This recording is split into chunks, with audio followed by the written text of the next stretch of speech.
The thick cream envelope arrived on a Tuesday morning, and I could smell the expense before I even opened it.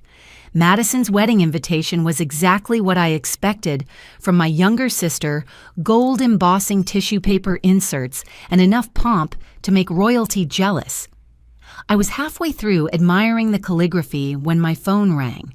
Her name flashed on the screen, and I answered with genuine excitement, ready to gush about her beautiful invitations. But her words stopped me cold. Emma. My 15-year-old daughter wasn't invited. The wedding was adults only. She explained, her voice dripping with false sympathy. Teenagers would ruin the sophisticated atmosphere of her $200,000 celebration. By 6 the next morning, my phone had become a battlefield. Patricia, our mother, called 3 times before I even got out of bed. Her voice cracked with theatrical sobs as she pleaded with me to reconsider my decision. How could I destroy Madison's perfect day over something so trivial? Didn't I understand that weddings had themes, and Madison's theme just happened to exclude anyone who hadn't reached their 20th birthday? Robert, our father, took a different approach. His text messages read like corporate memos full of bullet points about family obligations and the importance of rising above petty disagreements. He even quoted some leadership book about choosing battles wisely, as if excluding my child from a family celebration was just another minor skirmish. The surprise came when Daniel called.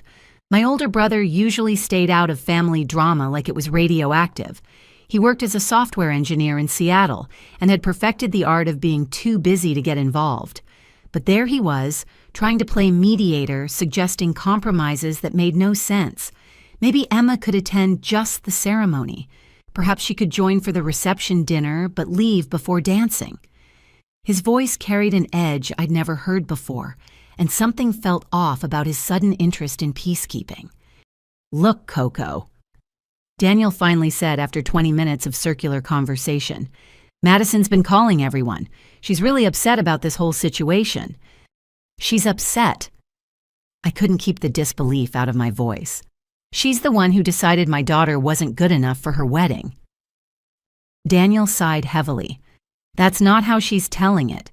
She says you've been jealous of her engagement from day one, that you're using Emma as an excuse because you can't stand that she's marrying into money and having the wedding you never had." The accusation hit me like ice water. I'd been married once years ago in a simple ceremony at City Hall. My ex-husband turned out to be more interested in his secretary than his family, but I'd never regretted keeping our wedding small. She actually said that. She's been saying it to everyone who'll listen. Mom believes her. Dad's trying to stay neutral, but you know how he is about keeping peace. Madison's painting you as the bitter divorced sister who can't stand seeing her little sister happy. After we hung up, I sat in my kitchen staring at the invitation that had started this war. The gold letters blurred as tears of frustration pricked my eyes. Not because I was hurt, but because I was furious. Madison had always been skilled at manipulation, but this was a new low. She'd turned a simple boundary I'd set to protect my daughter into a weapon against me.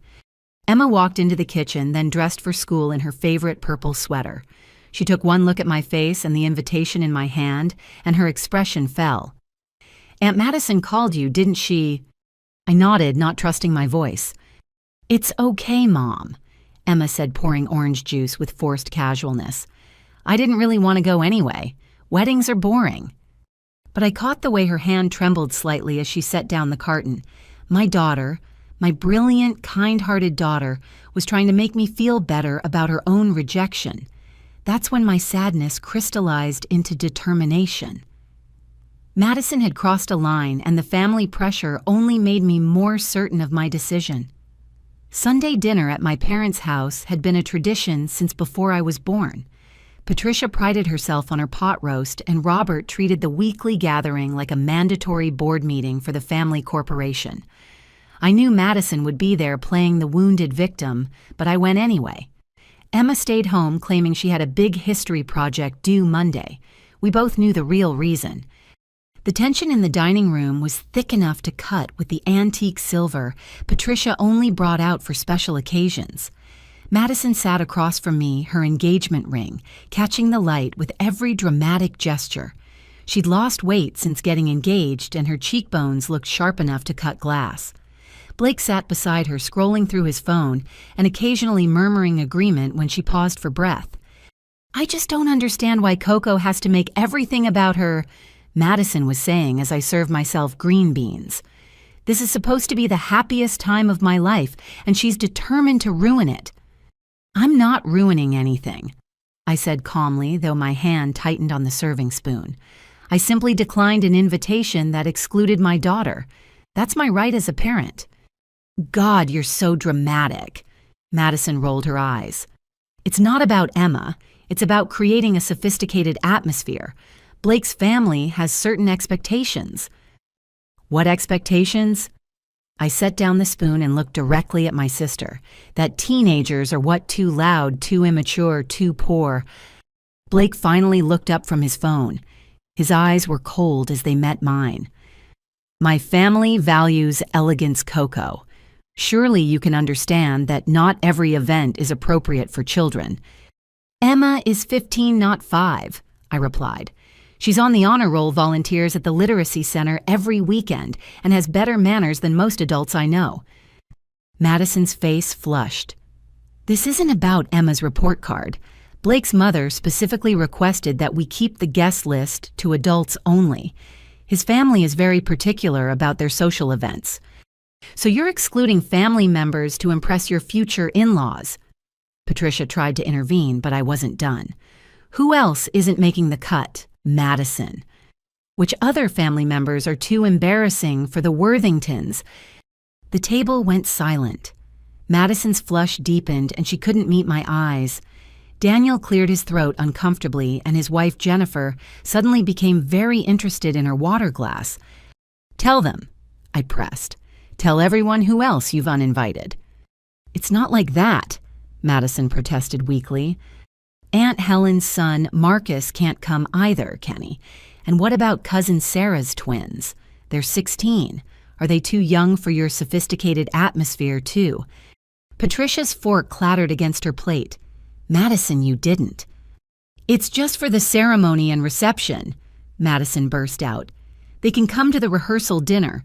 Blake's mother was very clear about maintaining a certain ambiance. She's paying for the premium bar package and the champagne fountain. She doesn't want teenagers around alcohol." "So this isn't even your decision," Robert finally spoke, his voice carefully measured. "You're excluding family members because your future mother-in-law told you to." Madison's eyes filled with tears, but they looked calculated rather than genuine. "You don't understand the pressure I'm under. The Worthingtons have connections. Blake's father golfs with senators. His mother runs charity galas that raise millions. I can't just ignore their wishes and have some chaotic free-for-all wedding." "No one's asking for chaos," I said quietly. "We're asking you to include your family, all of your family." "Well, I can't." Madison slammed her hand on the table, making the glasses jump. "And if you can't understand that, then maybe it's better you don't come at all." The silence that followed was deafening. Even Blake looked up from his phone, sensing he might have to actually participate in the conversation. Patricia's face had gone pale, and Robert's jaw was clenched tight. "Fine," I said, standing up and placing my napkin on the table. "We agree on something." As I gathered my purse, Jennifer finally spoke. "Madison, do you hear yourself? You're choosing strangers over family." Madison's tears finally spilled over, but her voice was hard. "I'm choosing my future. If you can't support that, then you're not the family I thought you were." I left before I said something I couldn't take back, but as I drove home, I realized the truth was even uglier than I'd imagined. Madison wasn't just excluding Emma. She was systematically cutting out anyone who didn't fit the image she was trying to project. And the saddest part, she didn't even realize she was losing far more than she could ever gain. The house was too quiet when I got home. Usually Emma would be in the living room, her textbook spread across the coffee table, while music played softly from her laptop. Instead, I found her door closed, a thin line of light visible underneath. I knocked gently and heard a muffled, "Come in." Emma sat cross-legged on her bed, her laptop open in front of her. She quickly minimized whatever she'd been looking at, but not before I caught a glimpse of Madison's social media page. Her eyes were red-rimmed, though she tried to smile when she saw me. "How was dinner?" she asked, her voice artificially bright. "Did Grandma make her famous apple pie?" I sat on the edge of her bed, studying my daughter's face. "Emma, what's wrong?" "Nothing," she said too quickly. "Just working on that history project." "The one that was mysteriously due on a Sunday night." I raised an eyebrow. "Want to try again?" Her shoulders slumped, and suddenly she looked younger than her 15 years. "It's stupid. I shouldn't let it bother me." "What shouldn't bother you?" Emma bit her lip, then turned her laptop toward me. Madison's Instagram page filled the screen, showcasing a series of posts about her upcoming wedding. The captions were full of hashtags like adult sophistication, elegant affair, child-free and loving it. But it was the comments that made my blood boil. Madison had been responding to friends' questions about the guest list with thinly veiled references to keeping the event classy and mature. "She's been messaging me," Emma said quietly, "telling me not to take it personally, that when I'm older, I'll understand the importance of maintaining certain standards." "She what?" I couldn't keep the anger out of my voice. "Show me." Emma reluctantly pulled up her messages. Madison's texts were a masterclass in passive-aggressive manipulation. She talked about how Emma would understand when she was planning her own wedding someday, how some events were just meant for adults to enjoy without worrying about younger guests, how it wasn't about Emma specifically, just about creating the right atmosphere. "But that's not even the worst part," Emma said, her voice breaking slightly. "Remember the barbecue at Grandma's last month when you were helping in the kitchen?" I nodded, remembering the 4th of July gathering where Madison had announced her engagement. I overheard her talking to Blake's sister by the pool. She didn't know I was behind the hedge reading. She called me. Emma paused, swallowing hard. She said I was awkward and embarrassing, that I always say the wrong thing and dress like a tomboy. Blake's sister asked if I'd be in the wedding party, and Madison laughed. She said she was relieved to have an excuse to exclude me because she couldn't imagine having to deal with my teenage drama on her special day. The pain in my daughter's voice shattered something inside me. Emma was many things: brilliant, creative, compassionate, and yes, sometimes awkward in that way all teenagers are as they figure out who they're becoming. But embarrassing, never. "Oh, sweetheart." I pulled her into a hug, feeling her shoulders shake with suppressed tears. "I know I'm not like her," Emma mumbled against my shoulder. "I don't care about designer clothes or makeup tutorials. I'd rather read than go to parties. But I thought she loved me anyway. I thought being family meant something." "It does mean something," I said, firmly pulling back to look her in the eyes. "Just not to the right people, apparently." Emma wiped her eyes with her sleeve. "You know what's really pathetic? I was excited about her wedding. I'd never been to a fancy one before. I even looked up what to wear to a black tie event. I found this dress online, a deep blue one that wasn't too expensive. I saved the link to show you later." She pulled up another browser tab showing a modest but elegant dress that would have been perfect for a formal wedding. The fact that she'd been planning, getting excited, making an effort, only to be rejected for simply existing, made my anger burn hotter. "I want to show you something," I said, taking her laptop. I pulled up my own Facebook page and showed her the messages I'd been receiving from family members. "See, Aunt Helen is going through the same thing with Marcus. Cousin Sarah can't bring the twins. Madison isn't just excluding you. She's cutting out every young person in our family." "But why?" Emma asked, genuine confusion in her voice. "What did we all do wrong?" "Absolutely nothing," I said firmly. "This is about Madison trying to be someone she's not to impress people who don't matter. And you know what? Their loss. Because you, Emma Grace Sullivan, are extraordinary exactly as you are. Any event that wouldn't welcome you isn't worth attending." Emma managed a small smile. "You're just saying that because you're my mom." "I'm saying it because it's true. And someday Madison is going to realize what she threw away for a champagne fountain and some senator's golf buddies' approval." We sat there for a while, Emma leaning against my shoulder as we scrolled through Madison's increasingly pretentious wedding posts.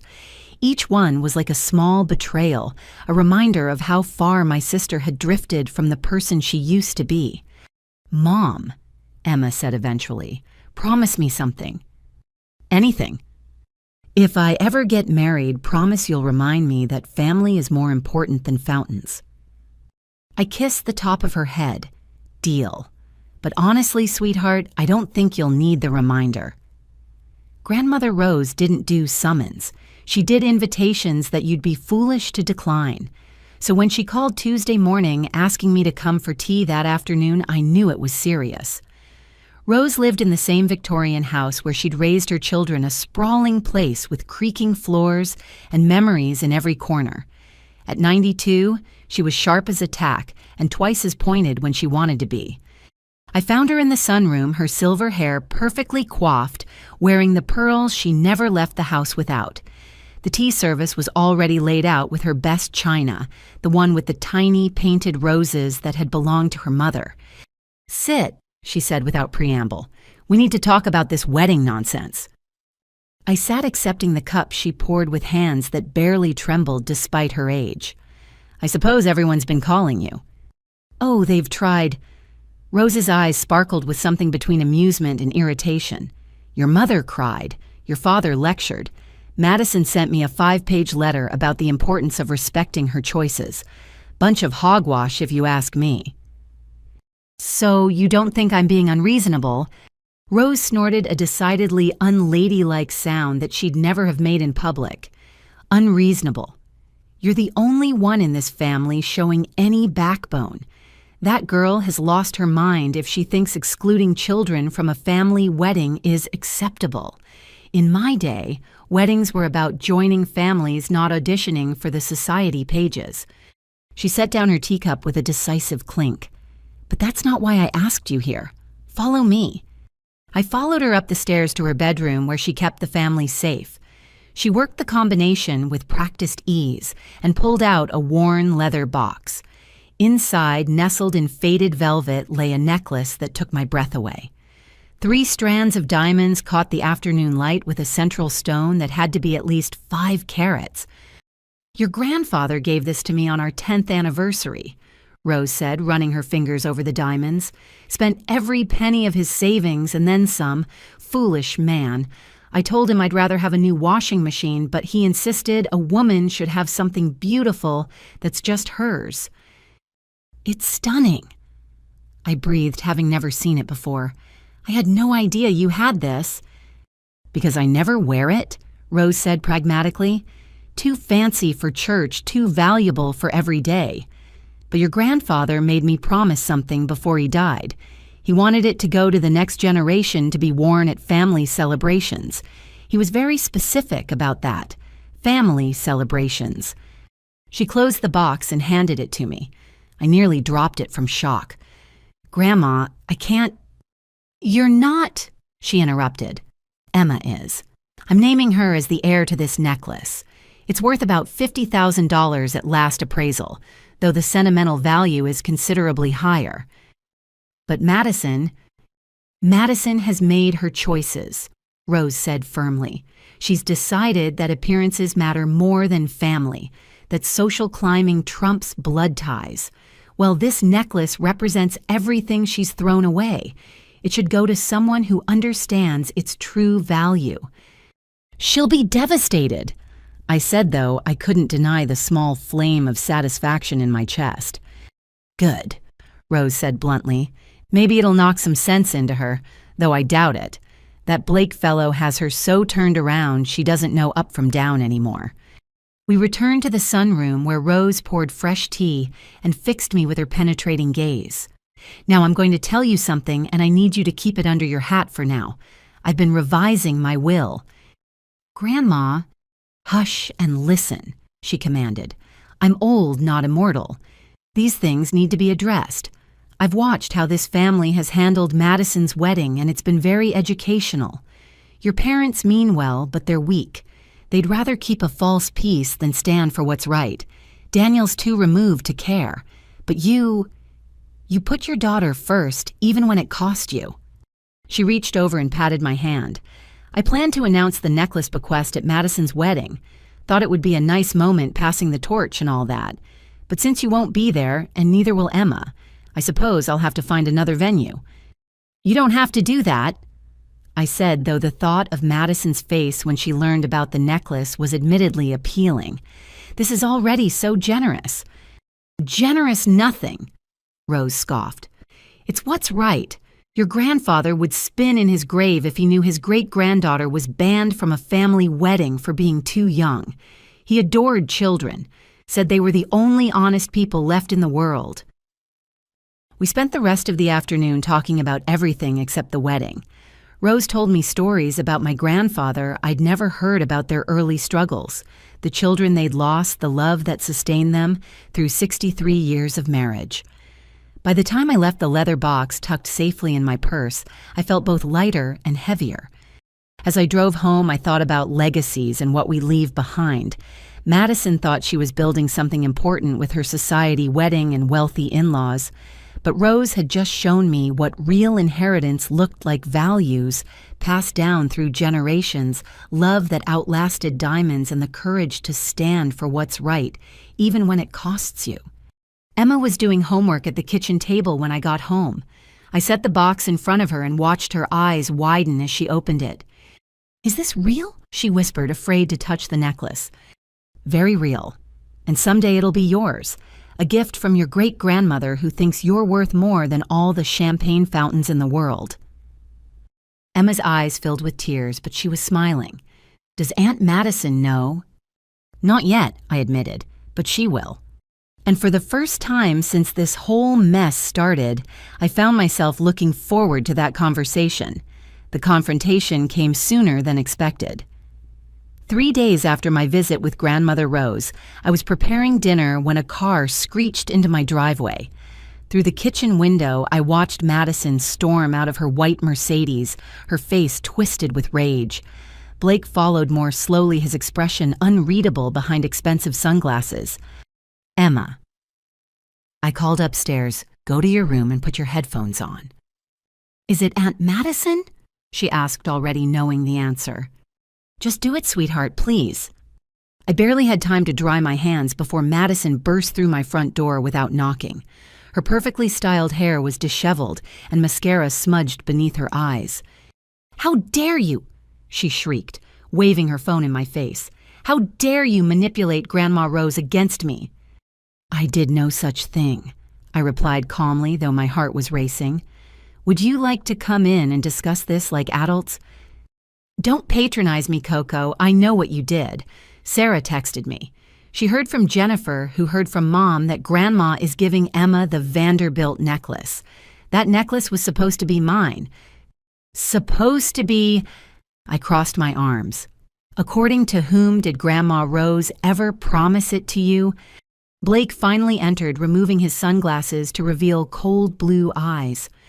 "This is what happens when you let jealousy consume you," he said to Madison, though his words were clearly meant for me. "Your sister can't stand that you're marrying up, so she poisons your family against you."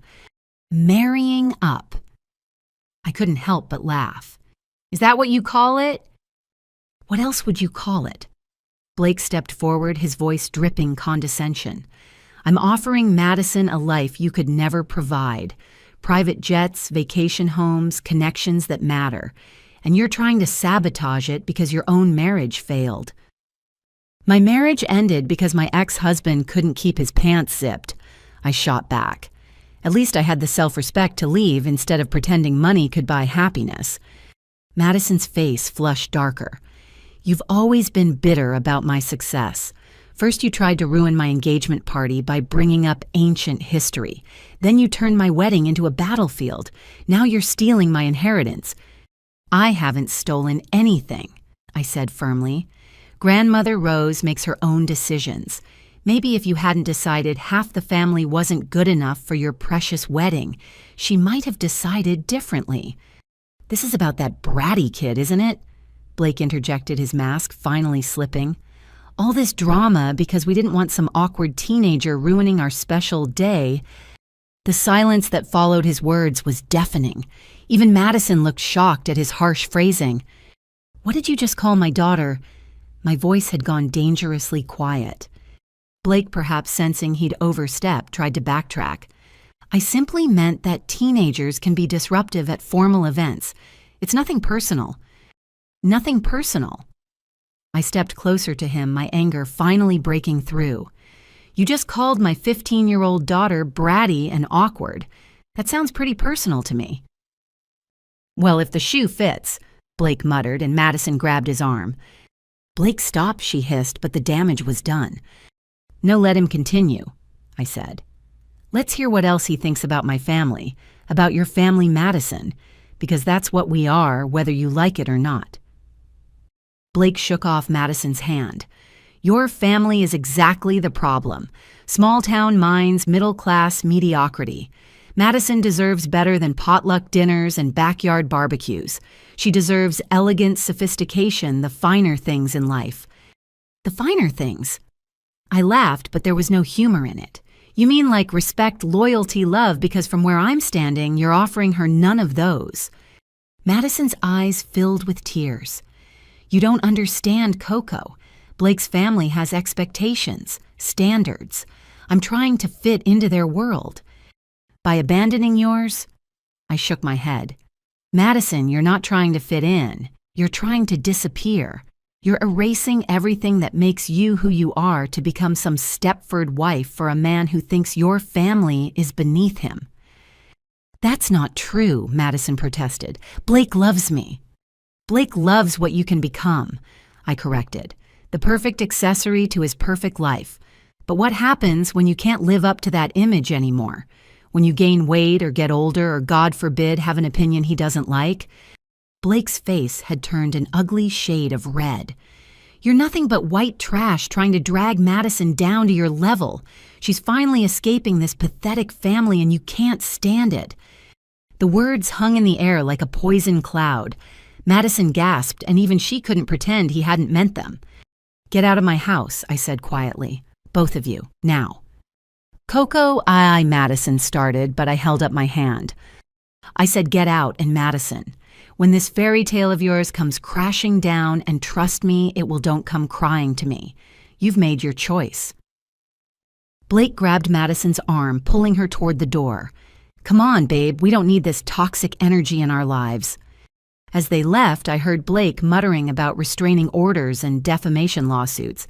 Madison looked back once, her face a mixture of anger and something that might have been regret. But she didn't say anything. She just got in the car and let him drive her away. I stood in my doorway watching their car disappear down the street. My hands were shaking, but not from fear or sadness. I was furious. Furious that my sister had chosen a man who openly despised her family. Furious that she was so blinded by the promise of wealth that she couldn't see what she was sacrificing. Mom. Emma's voice came from behind me. I recorded the whole thing on my phone. I turned to find her standing on the stairs, her phone in hand, and tears streaming down her face. "You heard all that?" I asked, my heart breaking. She nodded. "I'm sorry, Mom. I know you told me to stay in my room, but when I heard shouting..." I pulled her into a hug. "Oh, sweetheart, I'm so sorry you had to hear that." "He called me bratty," Emma whispered, "and white trash. Does Aunt Madison really think that about us?" "I don't know what your aunt thinks anymore," I admitted. "But none of what he said is true. You know that, right?" Emma pulled back, and there was steel in her eyes that reminded me of Grandmother Rose. "I know. And I think the rest of the family should know, too. They should hear exactly what kind of man Madison is marrying." "Emma, I don't know if that's..." "Mom," she interrupted, "they're all pressuring you to give in, to go to the wedding and pretend everything's fine. But they don't know the whole truth. They don't know what Blake really thinks of us. Of them. Don't they deserve to know?" I looked at my daughter, wise beyond her years, and realized she was right. The family had been operating under the assumption that this was just about Madison being a bit exclusionary. They didn't know the depth of contempt Blake held for all of us. They didn't know Madison was complicit in it. "What are you thinking?" I asked. Emma held up her phone. I'm thinking Grandma Rose isn't the only one who knows how to share important information with the family. By breakfast the next morning, Emma's recording had reached every branch of our family tree. She'd been strategic about it, sending it first to Grandmother Rose with a simple message. "I thought you should hear this." Rose, never one to mince words, had forwarded it to my parents with her own addition. "This is who Madison has chosen over family." My phone started ringing at 7:30. Patricia was first, her voice a mixture of shock and denial. "It has to be taken out of context," she insisted, though I could hear the doubt creeping in. Blake was probably just stressed about the wedding. People say things they don't mean when they're upset. "He meant every word, Mom," I said tiredly, and Madison stood there and let him say it. "But she tried to stop him," Patricia protested weakly. "I heard her tell him to stop." "Only after he'd already called Emma bratty. She didn't defend us. She didn't defend Emma. She just stood there." The silence on the other end stretched so long I thought she'd hung up. Finally, Patricia spoke again, her voice smaller than I'd ever heard it. "I've been calling everyone trying to smooth this over, telling them you were being unreasonable. But this... Coco, does Blake really think we're all beneath him?" "Yes," I said simply, "and Madison is letting him." The next call was from Daniel.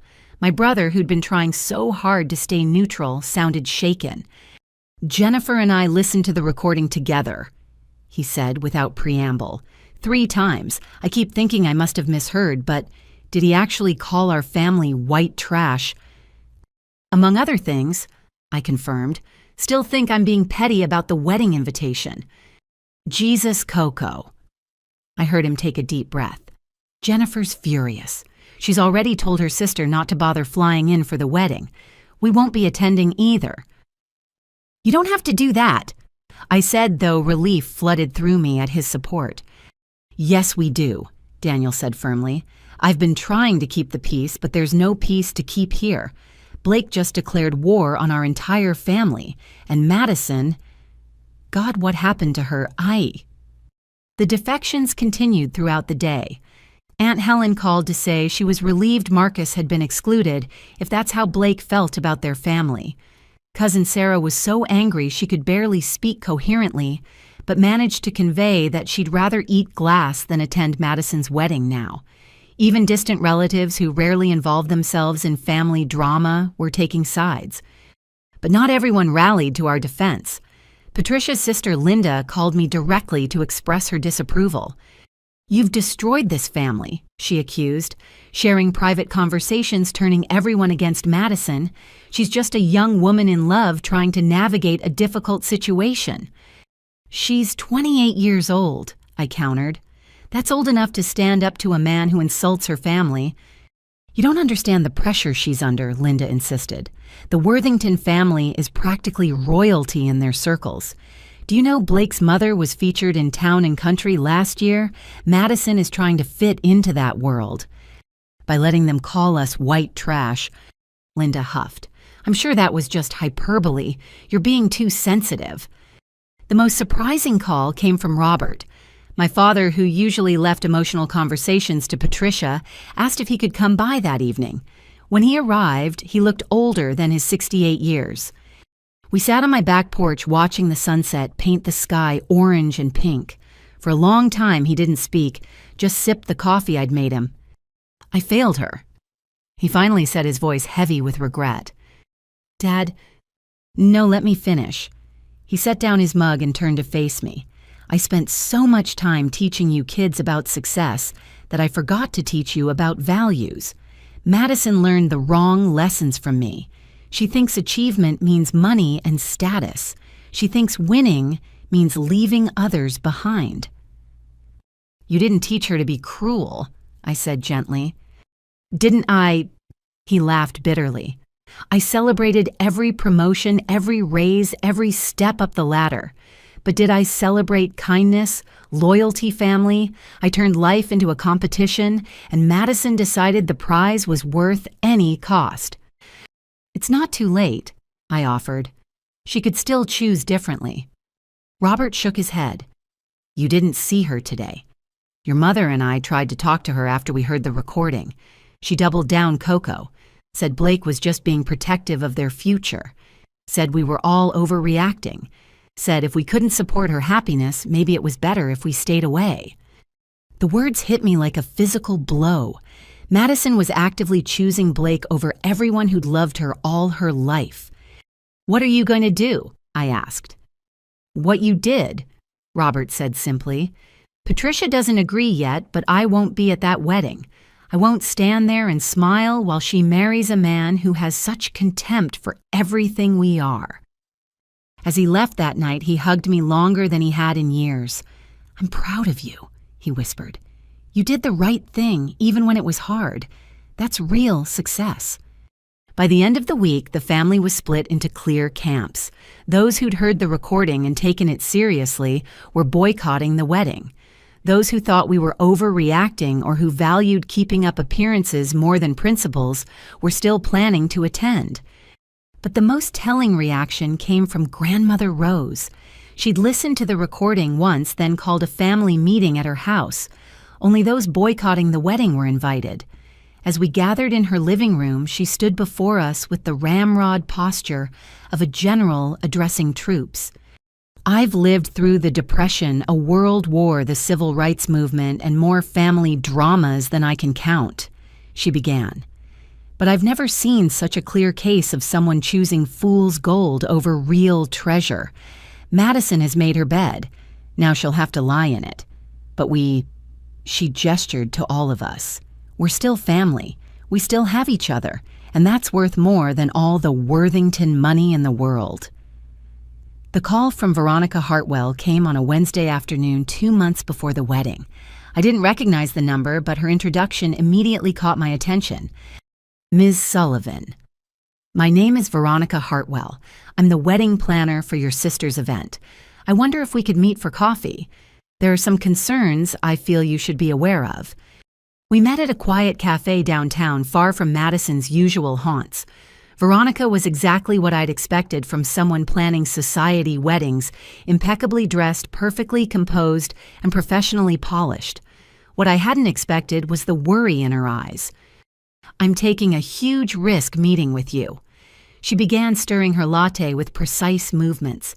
"I could lose my business if Madison found out, but I've been in this industry for 15 years, and I've never encountered a situation quite like this." "What kind of situation?" I asked, though I had a sinking feeling I already knew. Veronica pulled out a leather folder and slid it across the table. Inside were invoices, contracts, and email printouts. The numbers made my eyes water. The flowers alone cost more than some people's cars. "Madison hired me 6 months ago," Veronica explained. She presented herself as someone with significant financial backing. She showed me Blake's family connections, talked about their business holdings, implied that money was no object. I took her at her word. But the check started bouncing 2 months ago." Veronica's professional facade cracked slightly. "First, it was small things: the deposit for the string quartet, the payment for the invitation calligraphy. Madison always had excuses: bank errors, timing issues with transfers. I gave her the benefit of the doubt. I scanned the documents, my stomach sinking with each page. How much does she owe? Between my fee and the vendors, nearly $40,000. Veronica leaned back, exhaustion evident in her posture. "And that's just what's overdue. The total wedding cost is approaching $200,000. "Good God," I breathed. "How did it get this far?" "Madison is very convincing," Veronica said wryly. "She pays just enough to keep people hopeful. 1,000 here, 2,000 there, always with promises that the full payment is coming. She claims Blake's family is handling the major expenses, but they need to liquidate some investments first." "And you believe this?" Veronica had the grace to look embarrassed. "The Worthington name carries weight in certain circles. Blake's mother does indeed run charity galas, his father does golf with influential people.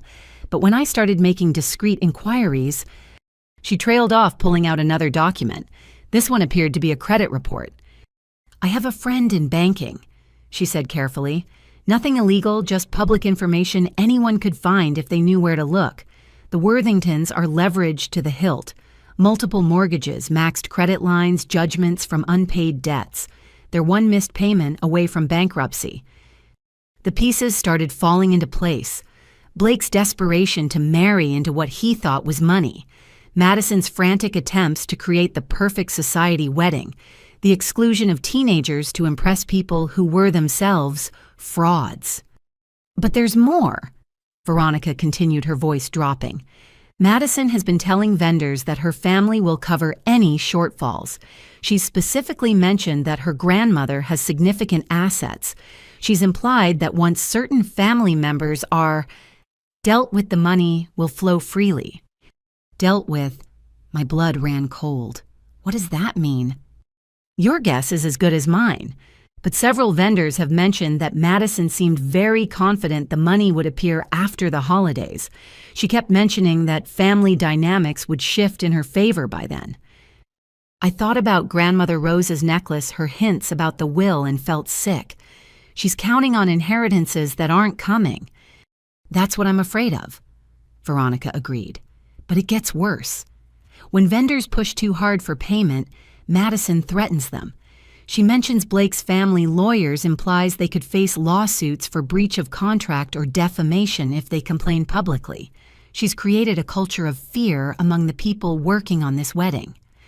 Why are you telling me this? I asked, though I was grateful for the information. Veronica was quiet for a moment, choosing her words carefully. Because I've planned weddings for truly wealthy families, and this isn't how they operate. Real money doesn't need to threaten or manipulate. It doesn't bounce checks or make excuses, and it certainly doesn't exclude family members to maintain an illusion. She gathered her documents, sliding them back into the folder. I'm going to have to pull out soon. My reputation can't survive being associated with this disaster. But I wanted someone in your family to know the truth. Madison is in deep trouble, and she's dragging others down with her. What do you think I should do with this information? Whatever you think is best. Veronica stood smoothing her skirt. But if I were you, I'd make sure any family members still planning to attend this wedding know what they're really supporting. This isn't going to be the social event of the season. It's going to be a catastrophe. As she left, she turned back one more time. Oh, and Ms. Sullivan, that recording your daughter made, several vendors have heard it. Word is spreading that the Worthington-Madison wedding is built on contempt for the very people they're trying to impress. Society has a long memory for that sort of thing. After she left, I sat in the cafe for another hour processing what I'd learned. Madison wasn't just choosing Blake over family. She was building a house of cards that was about to collapse, and she was willing to bury anyone who threatened her delusion. I thought about calling her, warning her about what was coming. But then I remembered Blake's words, the recording her choice to stand by him. She'd made her position clear. The question now was whether the rest of the family would see the truth before they got caught in the collapse. That evening, I called Daniel. "We need another family meeting," I said. "There are things everyone needs to know." "More drama?" he asked, though his tone was resigned rather than dismissive. "More truth," I corrected. "And trust me, this truth is going to change everything." 3 weeks after my meeting with Veronica, fate intervened in the most unexpected way. Emma's school was hosting its annual Academic Excellence Awards ceremony, and my daughter was being recognized for her achievements in creative writing and social studies. The auditorium was packed with proud parents and fidgeting siblings. I was adjusting the settings on my camera when a woman slid into the empty seat beside me. She was elegantly dressed in understated designer clothes, her silver hair styled in a classic bob. "Excuse me," she said with a warm smile, "but would you happen to be Coco Sullivan?" I tensed, immediately wary. "Yes, why?" "I thought so. You look just like your sister Madison." She extended a manicured hand. "I'm Catherine Worthington Mills, Blake's aunt. My daughter Sophia is receiving an award today as well." My mind raced. Was this an ambush, another Worthington come to tell me how inappropriate my family was? But Catherine's expression held none of Blake's cold arrogance. "I heard about the wedding situation," she continued quietly as the ceremony began. "I want you to know that not all of us agree with Blake and his parents' behavior."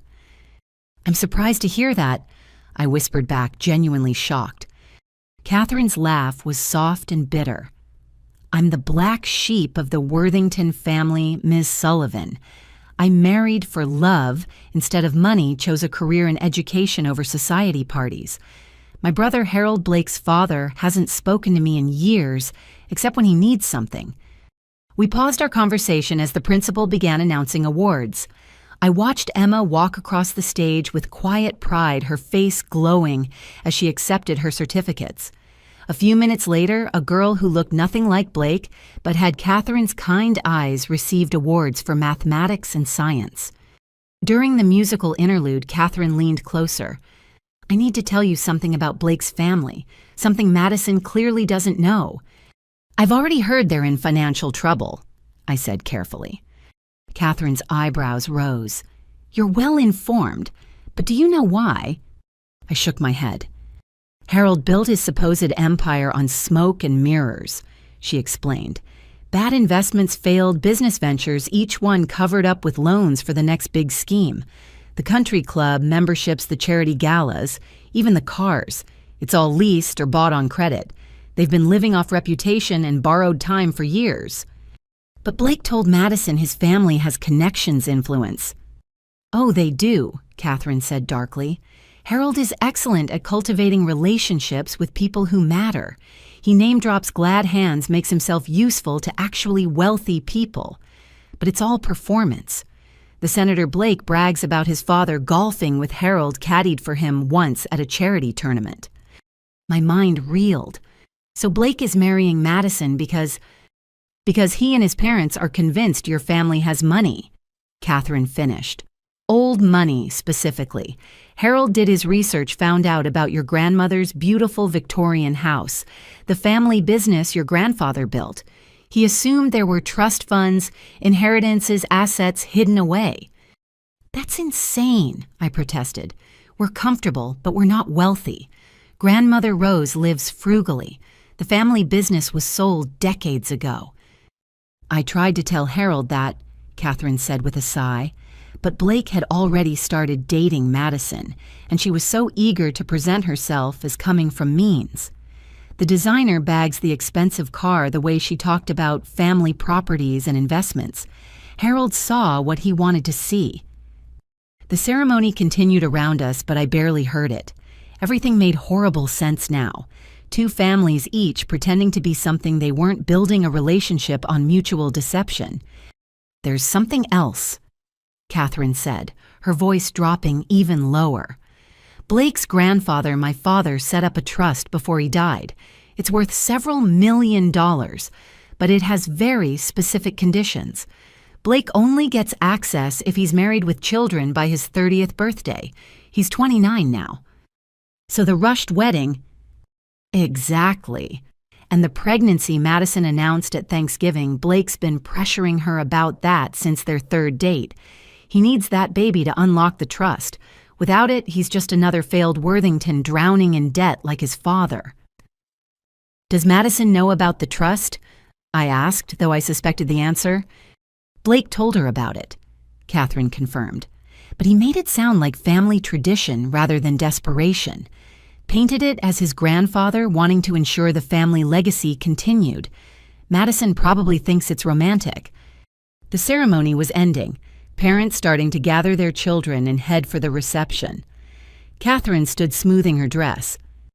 "I debated whether to tell you this," she said. "Family loyalty and all that. But when I heard about them excluding your daughter, calling your family names, I couldn't stay silent.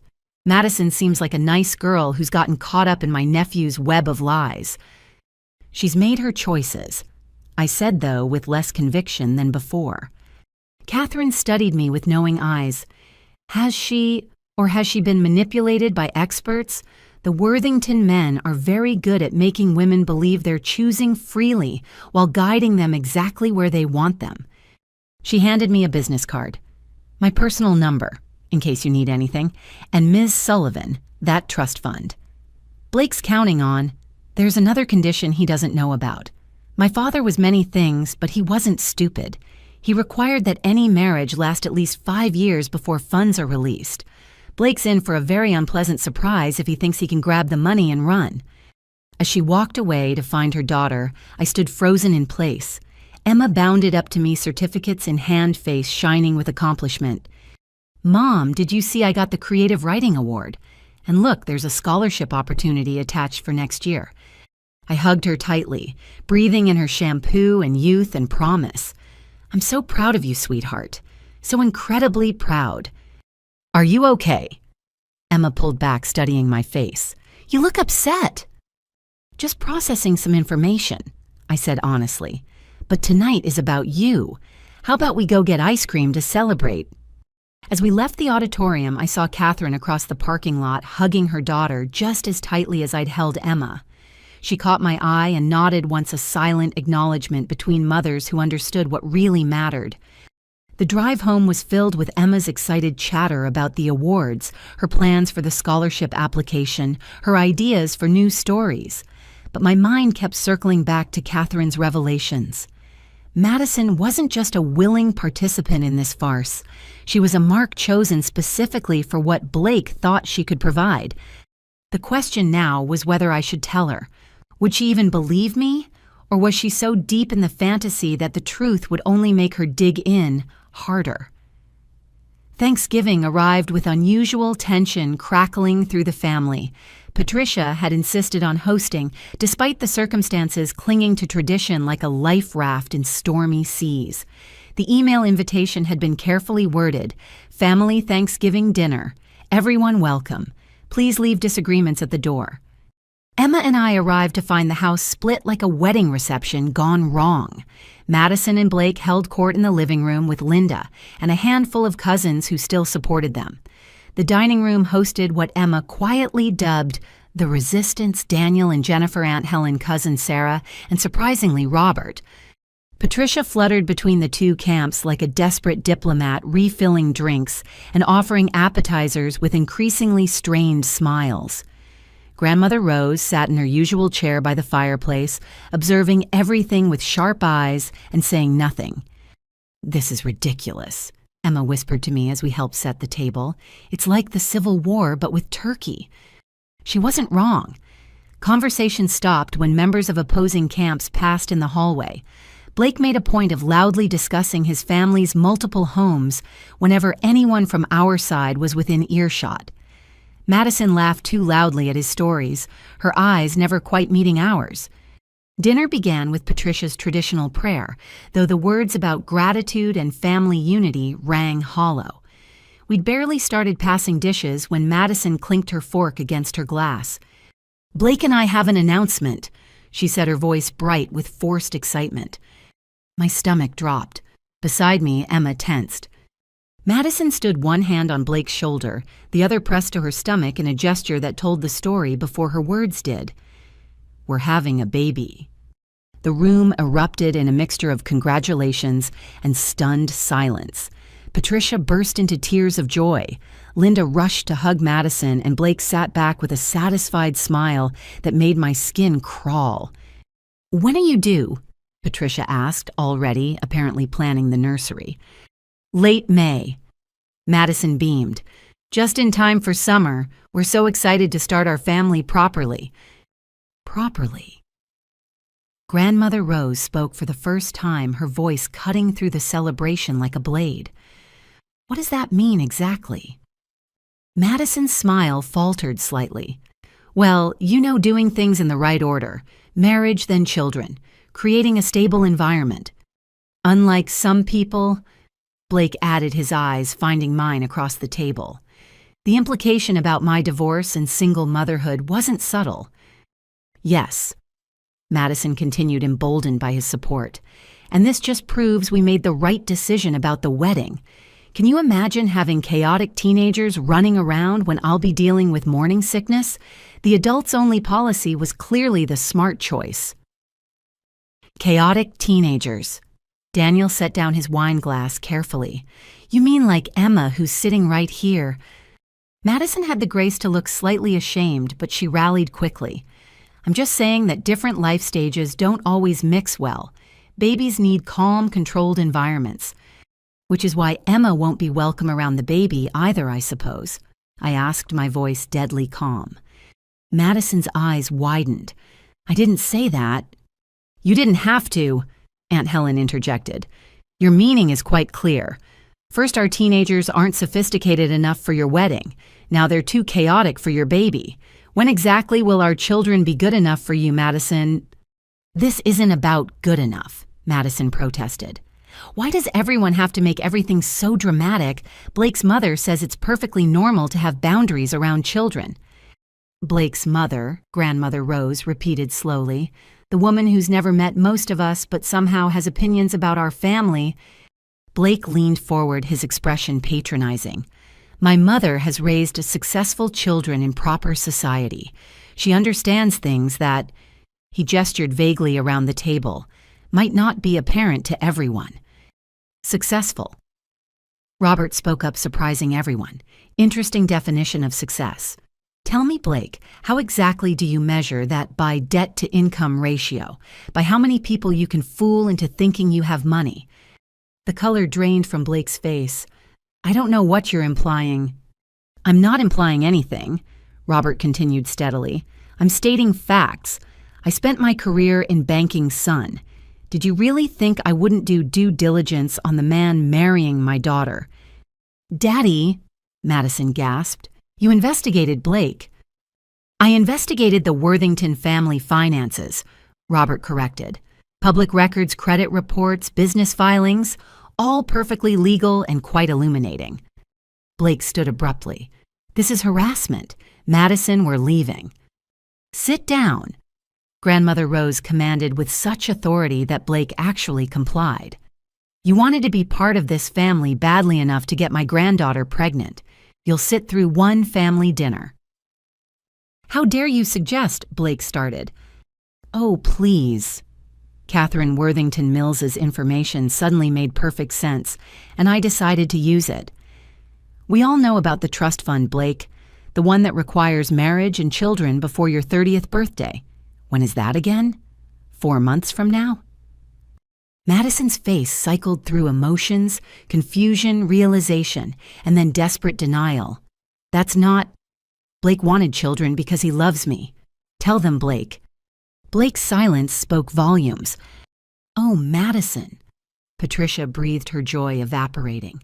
Please tell me you didn't get pregnant for money. It's not like that, Madison insisted, but her voice cracked. Blake loves me. We love each other. The trust is just timing. Timing, Jennifer laughed bitterly. Is that what you call it? And what happens after Blake gets his money? Madison. What's to stop him from leaving once the check clears? The marriage has to last 5 years, I said, quietly watching Blake's face carefully. His shock was genuine. He hadn't known about that condition. What? He demanded. That's not... Where did you hear that? From your Aunt Catherine, I replied. You know the family member you actually have who's worth knowing. She was quite informative about a lot of things. Madison sank into her chair, hands still pressed to her stomach. 5 years. Did you think you could just pop out a baby and cash in? Cousin Sarah asked incredulously. Madison, what have you gotten yourself into? Nothing. Madison's voice rose hysterically. We're in love, we're having a baby. Why can't any of you just be happy for me? Because you've lost yourself, Emma said suddenly. Everyone turned to stare at my 15-year-old daughter who'd been silent throughout dinner. The Aunt Madison I used to know would never exclude family from her wedding. She wouldn't let anyone call us names, and she definitely wouldn't get pregnant as part of some business transaction. You don't understand anything, Madison spat. You're just a child. Maybe, Emma agreed calmly. But I understand that real love doesn't require you to abandon your family. It doesn't make you ashamed of where you come from, and it definitely doesn't use babies as bargaining chips. The room fell silent. Madison's face crumbled, tears streaming down her cheeks. Blake tried to comfort her, but she shrugged him off. I think, Grandmother Rose said finally, that we've had enough announcements for one evening. But Blake wasn't finished. "You people," he sneered, "sitting here in judgment. What have any of you accomplished? Madison is trying to elevate herself to be something more than this small-town mediocrity, and you're dragging her down out of jealousy." Elevate herself. Daniel stood slowly. By marrying a con artist from a family of grifters. That's not elevation, Blake. That's prostitution with extra steps. Blake lunged across the table, but Robert and Daniel were ready, catching him before he could reach anyone. In the chaos, Madison screamed, Patricia dropped the gravy boat, and Emma pulled out her phone with the practiced ease of her generation. "And that," Emma said clearly, making sure her camera caught Blake being restrained, "is who you're having a baby with Aunt Madison. Hope it's worth it." Blake shook off the restraining hands, grabbed Madison, and stormed out. The door slammed behind them, leaving a table full of cold turkey and shattered illusions. "Well," Grandmother Rose said into the silence, "I suppose we know what we're not thankful for this year." The cleanup was subdued. Those who remained worked together the earlier divisions forgotten in the wake of the spectacular implosion. Patricia cried quietly while washing dishes. Robert poured himself a scotch and stared out the window. Emma helped me pack leftovers that no one wanted. "I'm scared for her," Emma admitted quietly. "The baby. What kind of life will it have?" I hugged her close. "All we can do is be here when she needs us, if she ever admits she needs us." As we prepared to leave, Grandmother Rose pulled me aside. "That was well played, revealing the 5-year clause, though I suspect things will fall apart long before that becomes relevant." "You think she'll leave him?" Rose shook her head sadly. "I think he'll leave her once he realizes there's no money to be had. The question is whether she'll come back to us when he does." Driving home through the dark November night, Emma and I were quiet. The pregnancy announcement should have been joyful. Instead, it felt like watching someone sign their own prison sentence. Madison was now tied to Blake in the most permanent way possible, and we all knew it wasn't going to end well. "Mom," Emma asked as we pulled into our driveway, "do you think Aunt Madison knows we still love her, even after everything?" I thought about my sister pregnant and probably crying in Blake's car as he raged about our family. "I hope so, sweetheart. I really hope so." But hope felt fragile against the weight of everything that had happened. Madison had made her choice, and now there would be consequences none of us could protect her from. Not anymore. December arrived with an unexpected summons from Grandmother Rose. Not the gentle invitations we were accustomed to, but formal letters on her personal stationery, requesting the presence of specific family members at her home on December 15th at 2 o'clock sharp. The list was telling everyone who'd boycotted Madison's wedding plans received an invitation. Those still supporting her did not. "Should we be worried?" Emma asked, examining the elegant calligraphy on our invitation. "With your great-grandmother, it's impossible to tell," I admitted. "She's either planning to give us all a lecture or she's about to change the game entirely." The day arrived cold and bright. Cars filled Rose's driveway as family members arrived, everyone dressed as if attending church. Even Daniel had flown in from Seattle, his expression serious, as he helped Jennifer from their rental car. Rose's lawyer, Mr. Hendricks, answered the door.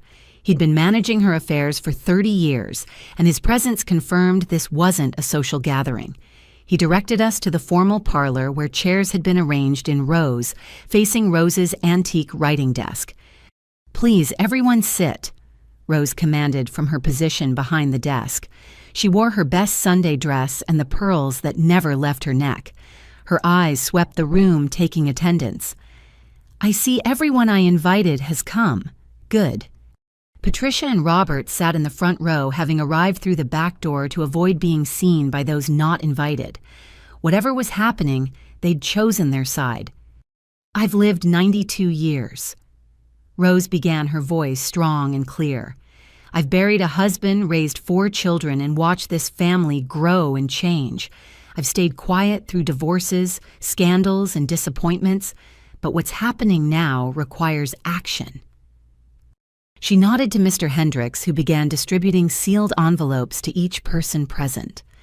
"Do not open those yet," Rose instructed. "First, I have some things to say." The room was silent, everyone leaning forward slightly. 2 months ago, I made a decision about my estate. I had planned to announce it at Madison's wedding, thinking it would be a joyous occasion to share good fortune with the family. Recent events have shown me the wisdom of handling things differently. Grandmother Rose. Patricia started, but Rose silenced her with a raised hand. "I've spent the last weeks revising my will with Mr. Hendricks. What you hold in your hands are the relevant portions concerning each of you. But before you open them, I want to be clear about my reasoning." She stood moving around the desk to face us more directly. Despite her age, she commanded the room with the presence of someone who'd weathered every storm life could offer. "Wealth," she said, "is not just money. It's values. It's character. It's the legacy we leave beyond material possessions. I've watched Madison choose perceived status over family. I've watched Blake reveal his contempt for everything we are. And I've watched most of you stand up for what's right, even when it cost you." "Most of us," Daniel whispered to Jennifer. Rose heard him. "Yes, Daniel, most. Some of you took longer than others to see the truth, but you got there. That matters." She returned to her desk, pulling out a folder. "Now let me tell you what you're actually dealing with. This family has always lived modestly carefully. Your grandfather insisted on it. But careful living and smart investing over 60 years adds up." She pulled out a financial statement and put on her reading glasses. "The current value of my estate, including the house investments and various holdings, is approximately $8.7 million. The collective gasp could probably be heard outside. Emma grabbed my hand, her eyes wide. Robert's coffee cup rattled against its saucer. "8 million, Aunt Helen breathed. "Rose, we had no idea." "Because I never wanted you to," Rose replied crisply. "Money changes people, makes them do ugly things, makes them value the wrong things, as Madison has so aptly demonstrated. Now you may open your envelopes." The room filled with the sound of tearing paper. I opened mine with trembling hands, Emma reading over my shoulder. The document was simple, but shocking. Rose was establishing education trusts for all great-grandchildren who demonstrated strong moral character and family values. Emma's name was listed with a fund of $500,000 set aside for her education and future endeavors. "Oh my God," Emma whispered. "Grandma Rose, this is too much." "It's exactly right," Rose countered. "You stood up for yourself with grace. You showed wisdom beyond your years. You remembered that family means more than status. That deserves to be rewarded." Around the room, others were reading their own documents. Daniel and Jennifer discovered trusts for their future children. Aunt Helen found provisions for Marcus's college. Sarah's twins were similarly provided for. "But there's more," Rose continued. "Robert, Patricia, please read yours aloud." Robert cleared his throat, his voice shaky. "The house at 412 Maple Street to remain in the family as a gathering place with Robert and Patricia Sullivan as caretakers and primary residents for their lifetimes. We get to keep the house." Patricia was crying openly now. "Someone needs to," Rose said practically. "It's been in this family for 70 years. I won't see it sold to strangers because Madison thinks it's not impressive enough." Coco Rose turned to me. "Your envelope contains something different." I looked down at the document again, finding a second page. My breath caught. Rose was gifting me $200,000 outright specifically designated to start my event planning business, with an additional property downtown that could serve as an office. "How did you know?" I asked, stunned. "Emma told me about your dreams during one of our tea visits." Rose smiled. "You've spent years putting others first. Time to invest in yourself." "What about Madison?" Patricia asked quietly. "She's your granddaughter, too." Rose's expression hardened slightly. "Madison will receive exactly what she values appearances. I've set aside $50,000 for her child's education to be managed by trustees until the child is 18. Madison herself will receive my wedding china and silver worth approximately $20,000 at auction. She chose material goods over family.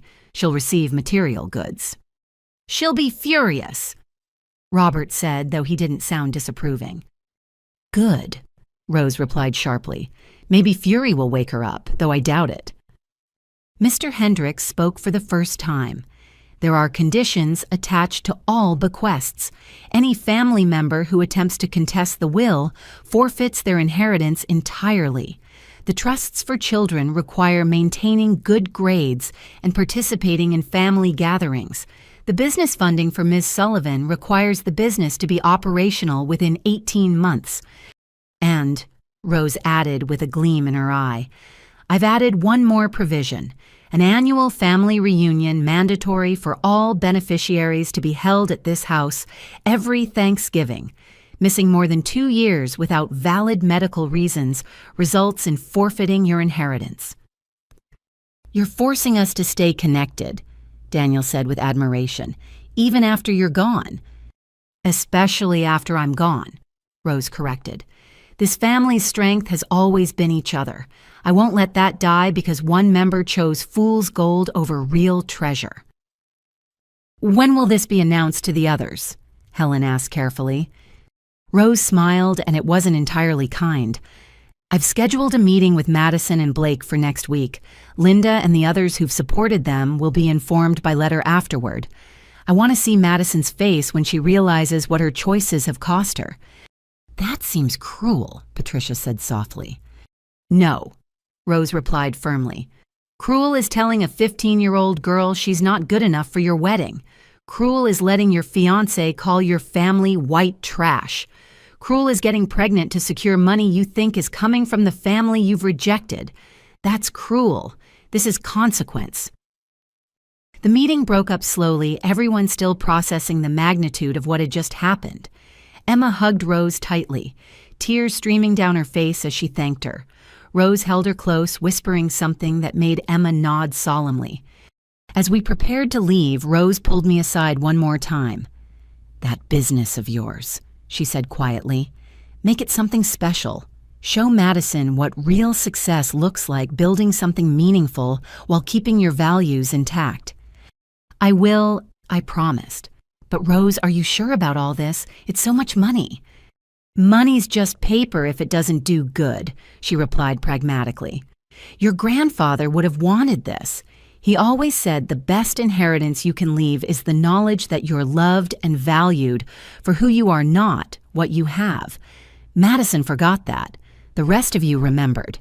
That's worth more than $8 million, but the $8 million doesn't hurt either. Driving home, Emma was uncharacteristically quiet. Finally, she spoke. Do you think Aunt Madison will ever forgive us? We didn't do anything that needs forgiving, I reminded her. We stood up for ourselves and each other. But to answer your question, I don't know. Money makes people show their true colors. We're about to see what Madison's really made of. I hope she surprises us, Emma said softly. I hope so too. But deep down, I suspected Rose was right. Madison had chosen her path, and now she'd have to walk it. The tragedy was that she'd walked it right out of a fortune she'd spent months grasping for, all because she couldn't see that the real treasure had been sitting around that Thanksgiving table all along. The wedding was 6 weeks away when Madison's house of cards began its spectacular collapse. It started with a single phone call on a Tuesday morning. But by Thursday, the complete catastrophe was apparent. I was reviewing business license applications for my event planning company when my phone rang. The caller ID showed Madison's number, and I almost didn't answer. But something, maybe instinct or maybe just morbid curiosity, made me pick up. Coco. Madison's voice was high and panicked. I need your help, please. Something terrible has happened. What's wrong? I asked, though I kept my tone neutral. The caterers just called. They're canceling 6 weeks before the wedding. They say we haven't paid the deposit, but Blake told me his mother handled it months ago. And now the florist is saying the same thing, and the photographer won't return my calls. Coco, what am I going to do? I could hear real fear in her voice, possibly the first genuine emotion she'd expressed in months. Have you asked Blake about it? He says it's a misunderstanding, that his mother's accountant must have made an error, But Coco the caterer said the check bounced, twice. And when they called Blake's mother, she said she never agreed to pay for anything. I see, I said carefully. So who was supposed to be paying for these vendors? The silence stretched so long I thought she'd hung up. Finally, in a small voice, she said, Blake told me his family was covering everything as their wedding gift to us. He said I shouldn't worry about money, just focus on making everything perfect. And you believed him. Why wouldn't I? She was crying now. He's my fiancé. His family has money. I thought about Catherine Worthington Mills's revelations, but decided Madison needed to discover that truth herself. What do you need from me? Can you loan me the money just until we sort this out? It's $40,000. I know it's a lot, but Grandmother Rose must have given you something by now, and I can pay you back after the wedding when what, Madison, I interrupted.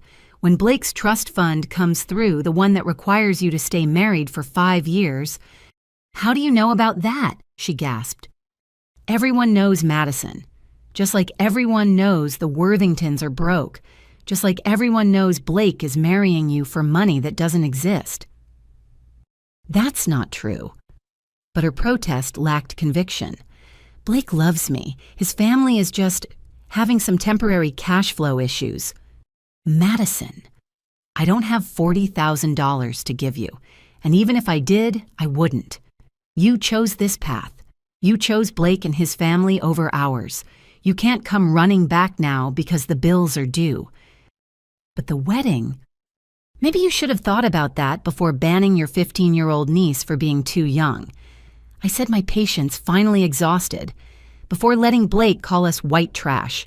Before announcing your pregnancy like it was a business merger instead of a life. I'm your sister, she wailed. Doesn't that mean anything? It used to, I said sadly, but you decided we weren't good enough for your new life. You can't have it both ways, Madison. So you're just going to let me fail. The tears had turned to anger now. You're going to watch everything fall apart and do nothing. I'm going to continue living my life, I corrected, building my business, raising my daughter, spending time with the family members who still value each other. What you do is up to you. This is because of the will, isn't it? Her voice turned vicious. Grandmother Rose poisoned you all against me, bought your loyalty. Well, when Blake's family straightens this out, when we have the trust fund money, you'll all come crawling back. Madison. I said gently, there is no money. Not from Blake's family, not from the trust fund without staying married 5 years, not from our family after how you've treated us. There's no money coming. You're lying, she screamed. You're all jealous Blake said you would be. He said you'd try to sabotage us because you can't stand seeing me happy. Are you happy? I asked quietly. Really pregnant with a baby conceived for money, marrying a man who despises your family, planning a wedding you can't afford. Is that happiness? She hung up on me. Within an hour, my phone was exploding with messages from family members. Madison had called everyone desperately seeking loans, becoming increasingly hysterical as each person declined. The stories were remarkably similar. Blake's mother had promised to pay, the checks had bounced, and now vendors were threatening legal action. Daniel called me that evening with new information. I did some digging after Madison called, posted in a few wedding industry forums asking about the Worthington-Sullivan wedding. Coco, it's worse than we thought. How much worse can it get? Madison owes nearly $60,000 in total. She's been putting deposits on credit cards that are now maxed out. She told some vendors that her grandmother would pay directly. She's been forging Blake's mother's signature on contracts. Forging? I sat down hard. Daniel, that's fraud. I know, and it gets worse. When vendors started pushing for payment, she threatened them, told them Blake's family lawyers would destroy their businesses if they pulled out. Mentioned defamation suits, breach of contract, even immigration status for one vendor. She's created a nightmare. My God, I breathed. How did it get this bad? Desperation, Daniel said simply. She believed Blake's lies so completely that she built her own lies on top of them. Now the whole thing is crashing down. The next morning, Veronica Hartwell called me again. This time she wasn't alone. She'd organized a conference call with 5 other vendors, and they'd clearly been comparing notes. "We wanted you to know what's happening," Veronica said carefully, "and to ask if your family is aware of the situation." I listened in growing horror as each vendor shared their story. Madison had promised payment from various sources: Blake's family, her grandmother, mysterious trust funds.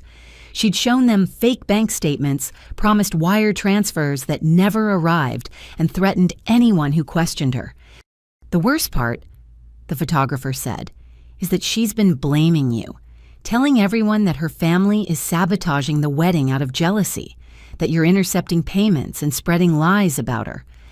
"We didn't believe it," the florist added quickly, "especially after we heard that recording of her fiancé. But we thought you should know what she's saying." "What are you all planning to do?" I asked. "We're pulling out," Veronica said firmly. "All of us. We've given her until Friday to pay in full or we walk. Given what we know now, we doubt she'll manage it. And if she threatens legal action," Leonard, the caterer, said grimly, "we've documented everything. The bounce checks, the forged signatures, the threats. If anyone's taking legal action, it'll be us." After the call, I sat in my kitchen staring at the wedding invitation that still sat on my counter. The beautiful calligraphy mocked me now, all those promises of elegance and sophistication, reduced to bounce checks and empty threats. Emma found me there when she got home from school. "Mom, what's wrong?" I explained the situation, watching her face cycle through shock, sadness, and finally a grim understanding. "So there won't be a wedding?" she asked. "Not the one Madison planned," I admitted. "Not unless a miracle happens in the next 2 days." "Do you think she'll ask us for help again?" I thought about my sister pregnant and desperate, watching her dream wedding crumble because she'd believed a con man's promises. Probably. The question is whether we should give it. Emma was quiet for a moment. Then, with wisdom beyond her years, she said, "We can't save her from consequences, can we? She has to want to save herself first." "When did you get so smart?" I asked, pulling her into a hug. "I learned from watching you," she said simply. "You stood up for what was right even when it hurt. That's what real strength looks like." As if on cue, my phone rang again. Madison's number. I let it go to voicemail, but she called again immediately, and again. Finally, I answered. "Madison." "The florist just called," she interrupted, her voice eerily calm. "And the caterer, and the venue. They're all pulling out. All of them. Blake's mother won't take my calls. Blake says it's my fault for not managing them better. The wedding is in 6 weeks, and I have nothing. Nothing." "I'm sorry," I said and meant it. "No, you're not," she said bitterly. "You're all probably celebrating. The family pariah is getting what she deserves, right?" "Nobody's celebrating Madison. We're sad. Sad that you chose this path. Sad that you're hurting. Sad that you're having a baby with a man who's showing you exactly who he is." "I need help," she said, the words seemingly torn from her throat. "I can't fix this alone." "You're not alone," I reminded her. "You chose to push us away. But Madison, even if we wanted to help, we can't magic up $60,000. And more money won't fix the real problems here. Then what do I do?" For the first time in months, she sounded like my little sister again, lost, scared, and finally starting to see the truth. "You start by being honest," I said, "with yourself, with Blake, with everyone you've hurt. You figure out what really matters to you, and then you make different choices." "It's too late for that," she whispered. "It's never too late to choose differently," I said, "but you have to want to. Nobody can force you to see what you're determined to ignore." She hung up without saying goodbye, but something in her voice had changed. The wedding might be collapsing, but maybe Madison was finally waking up to reality. The question was whether she'd have the courage to face it or would double down on the fantasy until it destroyed her completely. Christmas Eve arrived with fresh snow and tentative hope. Despite everything that had happened, or perhaps because of it, I decided to host my annual gathering. The invitation list was carefully curated. Only those who'd stood together during the family crisis were included. Madison and Blake were pointedly not invited, though Patricia had argued for their inclusion until Rose shut her down with a single look. Emma and I spent days preparing. She threw herself into decorating with enthusiasm that felt like defiance. "We're going to have the best Christmas ever," she declared, stringing lights with determined precision. "We're going to show everyone that family isn't about money or status. It's about love." The house smelled like cinnamon and pine when guests began arriving. Daniel and Jennifer brought homemade cookies. Aunt Helen contributed her famous mulled wine. Patricia and Robert came with gifts, and grateful smiles, clearly relieved to be included after their earlier wavering. "Thank you for having us," Patricia whispered as she hugged me. "I know we didn't handle things well at first." "You're here now," I said. "That's what matters." Grandmother Rose arrived fashionably late, as always, wearing a deep burgundy dress and her signature pearls. But tonight she also wore something else, the Vanderbilt necklace, its diamonds catching the light like captured stars. "Grandmother," Emma gasped, "you're wearing it." "Of course I am," Rose said, touching the necklace gently. "It's a family celebration. This is exactly when it should be worn. Someday, my dear, you'll wear it to celebrations of your own." The evening progressed with the warmth and laughter that had been missing from recent family gatherings. We played games, shared stories, and carefully avoided mentioning the elephant not in the room. Madison's absence was felt but not discussed, like a missing tooth. You couldn't help probing but knew better than to aggravate.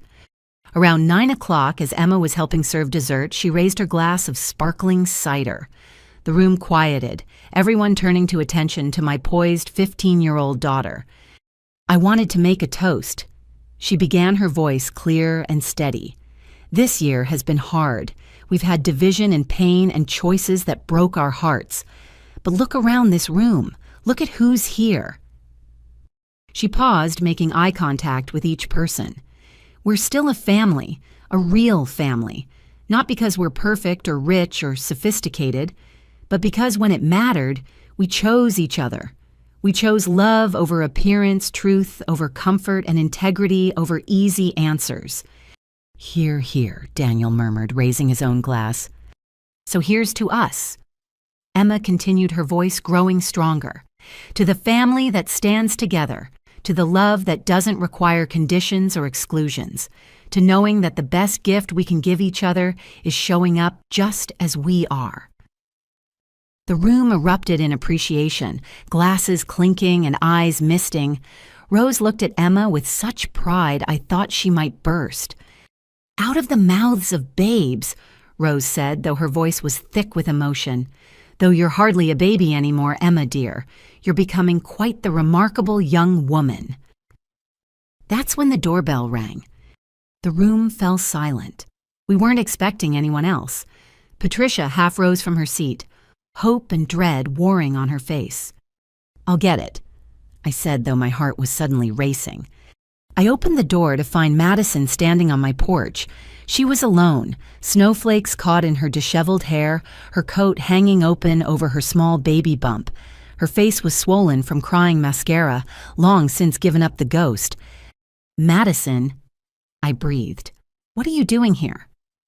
"Can I—" She swallowed hard. "Can I come in? Please, I know I wasn't invited. I know I don't deserve it, but I didn't know where else to go." I stood aside, letting her enter. She stopped just inside the doorway, taking in the warm scene, the decorated tree the family gathered around the living room, the evidence of a celebration she'd excluded herself from. "Madison." Patricia jumped up, rushing to her daughter. "Sweetheart, what's happened? Where's Blake?" Madison laughed, but it was a broken sound. "Blake left, took his car, his things, and what was left of my dignity. Turns out when you can't pay for a $200,000 wedding, you're not worth sticking around for." "He left you—" Robert stood, his face darkening. "On Christmas Eve while you're pregnant." "This morning," Madison confirmed, allowing Patricia to help her out of her coat. "Right after he found out about Grandmother Rose's will. Funny how that timing works out." All eyes turned to Rose, who sat perfectly still watching her granddaughter with unreadable eyes. "How did he find out?" I asked. Madison's laugh turned bitter. "I told him. Stupid right, I thought if he knew there was no money coming, no big inheritance, we could start fresh. Build something real together. Focus on the baby instead of the wedding that's already canceled." And his response was to leave. Jennifer couldn't hide her disgust. His response. Madison said sinking into the chair Daniel offered was to ask if I could get an abortion and try again with someone who actually had money. When I refused, he packed his bags. The room exploded in outrage. Even Rose looked shaken by Blake's cruelty. Emma, wise enough to know when to act quietly, brought Madison a cup of tea and a plate of cookies. "Thank you," Madison whispered, accepting both with shaking hands. She looked at Emma for a long moment. "I owe you an apology, a real one. You're not too young or too chaotic or too anything. You're perfect exactly as you are, and I was horrible to say otherwise." Emma studied her aunt carefully. "Did you mean that? Or are you just saying it because you need us now?" The directness of the question made several people gasp, but Madison met her niece's gaze steadily. "Both," she admitted. "I need you now, yes. But I also mean it. I've been sitting in my empty apartment all day thinking about every choice I made, every person I hurt, every relationship I threw away for a man who just proved he never loved me at all." "Madison," Rose spoke for the first time. "What do you want from us?" Madison turned to face her grandmother, tears streaming down her face. "I don't know. Forgiveness. Another chance. A time machine to go back and slap some sense into myself 6 months ago." She pressed her hands to her stomach. "I'm 28 years old, 6 months pregnant, $50,000 in debt from a wedding that's not happening, and I just realized I have no idea who I am anymore." "That's a start," Rose said quietly. "Knowing you're lost is the first step to finding your way back." "Can I?" Madison asked, looking around the room. "Find my way back after everything I said and did, after choosing them over all of you. That's not for us to decide," I said, finding my voice. "That's up to you, Madison. We can't save you. We can't fix this for you. But if you're really ready to do the work to make amends to rebuild what you broke, then maybe we can find a path forward." "I'll do anything," Madison said desperately. "I'll apologize to every vendor I threatened. I'll get a job to pay off the debts. I'll go to therapy to figure out how I became someone who would trade family for fairy tales. Just, please, don't give up on me entirely." Patricia was crying openly now, holding her daughter's hand. Robert looked torn between anger at Blake and relief at Madison's return. The rest of the family watched, waiting for some sign of what came next. Finally, Grandmother Rose stood. She walked to Madison slowly, her cane tapping against the floor. When she reached her granddaughter, she studied her for a long moment. "Stand up," she commanded. Madison stood trembling slightly. Rose reached up and unclasped the Vanderbilt necklace from around her neck. The room gasped collectively. "Grandmother, no," Madison protested. "I don't deserve—" "Hush," Rose interrupted. She held the necklace up, letting it catch the light. "This necklace represents family legacy. Not money, not status, but the values we pass down through generations. You forgot those values, Madison. You traded them for illusions." Madison nodded miserably. "But," Rose continued, "everyone deserves a chance at redemption. So I'm going to hold on to this necklace for now. It still belongs to Emma because she remembered what you forgot. But if you can rebuild what you broke, if you can prove that you've truly learned from this disaster, then someday you'll dance at her wedding wearing these diamonds. As family. Real family." She handed the necklace to me for safekeeping, then pulled Madison into a surprising hug. "Welcome back, child. You've got a long road ahead, but at least you're finally on the right path." The room seemed to exhale collectively. Emma was the first to move, walking up to Madison with determined steps. "I forgive you," she said simply. "Not because you asked, but because holding on to anger won't change anything. But Aunt Madison, you have to earn back trust. That takes time." I know, Madison whispered. Thank you for giving me the chance to try. One by one, family members approached Madison. Some offered hugs, others just nods of acknowledgement. It wasn't the warm reconciliation of movie endings, but it was real. Messy, complicated, painful, and real.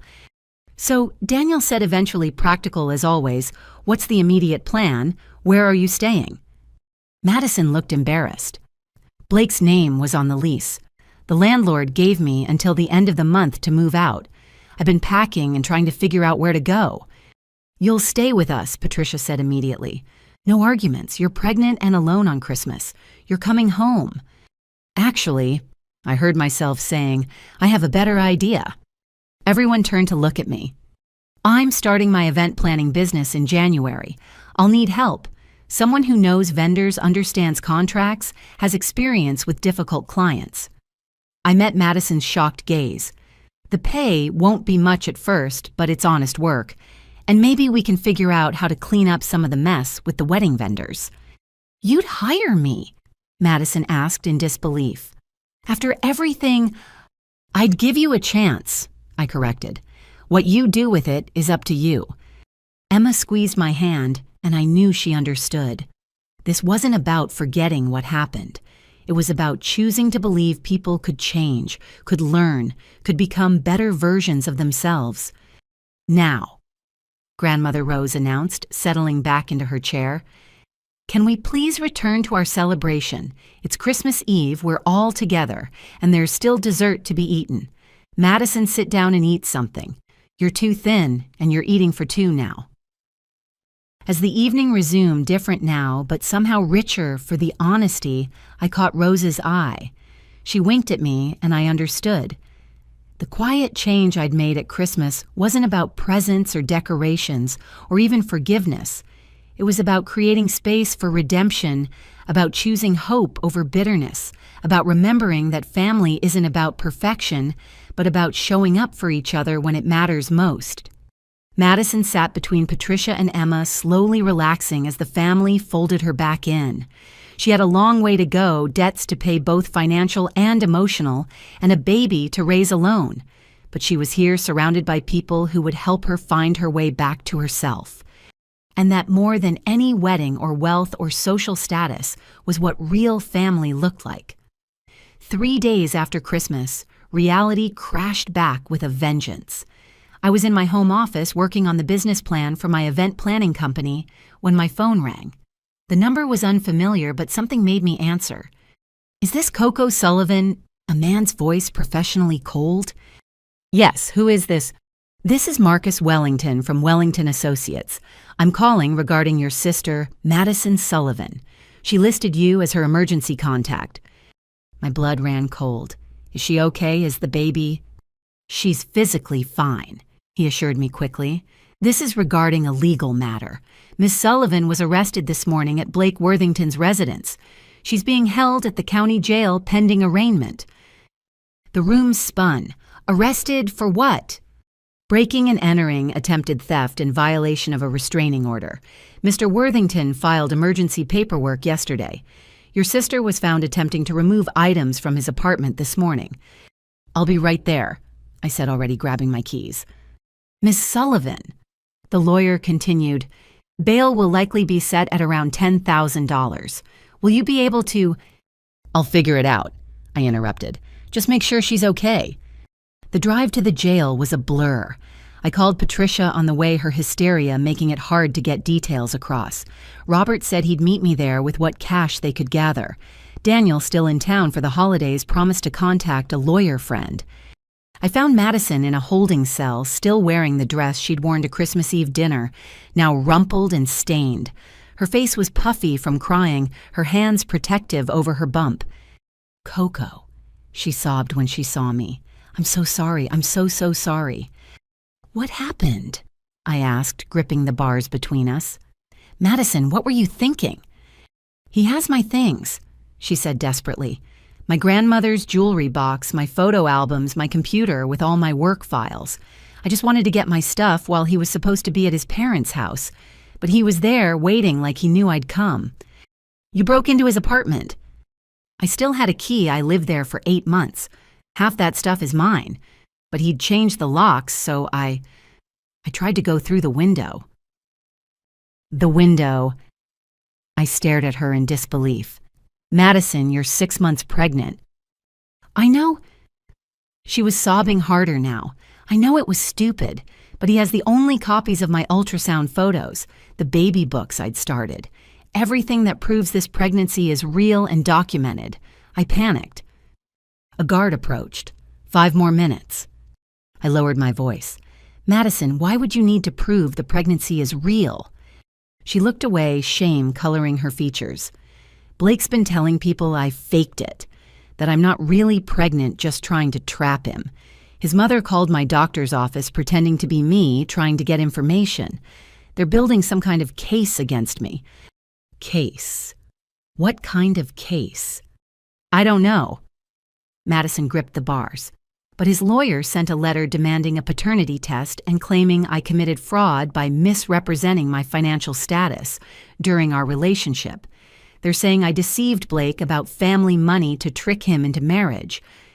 The irony would have been funny if it weren't so tragic, but Blake was the one lying about money.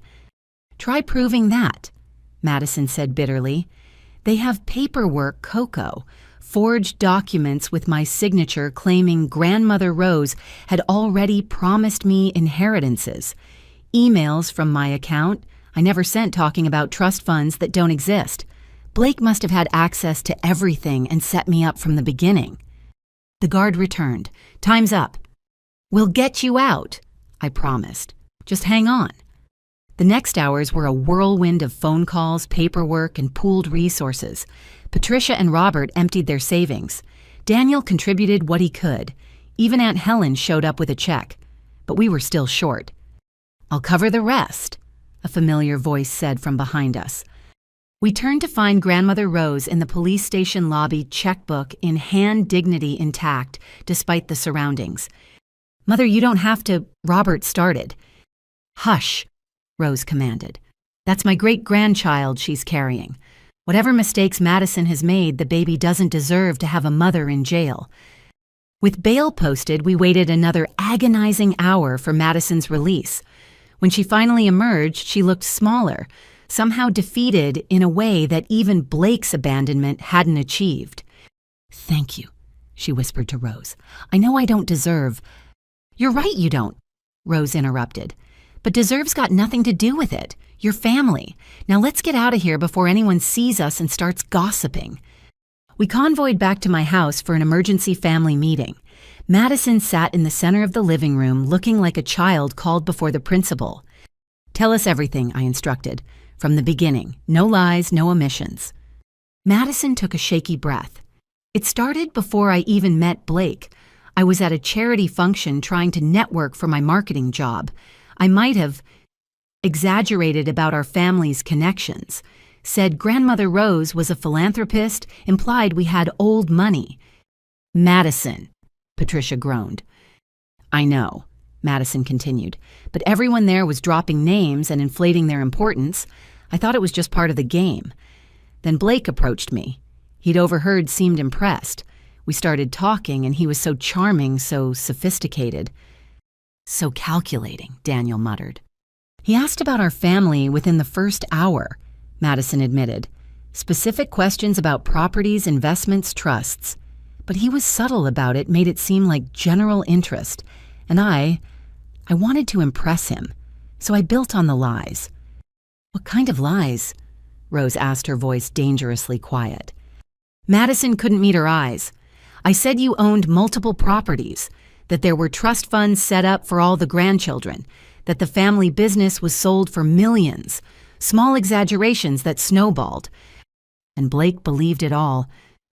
He seemed to. We dated for 3 months before he proposed. Everything was such a whirlwind. He introduced me to his family, this whole world of country clubs and charity galas. I felt like Cinderella. More like Little Red Riding Hood, Emma said quietly, and Blake was the wolf. Madison nodded miserably. The red flags were there. How he always let me pay for things, saying he was waiting for a wire transfer. How his mother kept asking about my grandmother's health, her estate planning. But I was so blinded by the fairy tale. When did you realize the truth about his finances? I asked. Not until after the engagement. Little things started adding up. Creditors calling his phone notices I wasn't supposed to see. But by then I was in so deep. I'd already started planning the wedding, telling everyone about my perfect fiancé. I couldn't admit I'd been fooled. So you doubled down, Robert said heavily. Started spending money you didn't have. Blake encouraged it, Madison said defensively. He said appearances were important, that we had to project success to achieve it. He helped me apply for credit cards, co-signed loans. I thought we were building a future together. He was building a fraud case, Daniel said grimly. Madison, do you have any of this in writing? Any proof that he was involved in the deception? Madison shook her head. He was careful. Everything questionable was done verbally or from my accounts. On paper, it looks like I was the one lying, spending, deceiving. And now he's going to use it against you, I finished. Claim you defrauded him, maybe sue for damages, definitely contest any child support. Can he do that? Patricia asked, horrified. With the right lawyer and manufactured evidence, probably, Daniel said. Madison, we need to get you a good attorney immediately. With what money? Madison laughed bitterly. I'm $50,000 in debt, jobless, homeless, and now I have an arrest record. Who's going to hire me? How am I going to raise a baby god? What have I done? You've learned a very expensive lesson, Rose said firmly, but wallowing won't fix it. First things first, you need to document everything you remember about Blake's involvement. Every conversation, every lie he told, every time he encouraged you to spend money. Why would that matter? It's my word against his. Not quite, I said, an idea forming.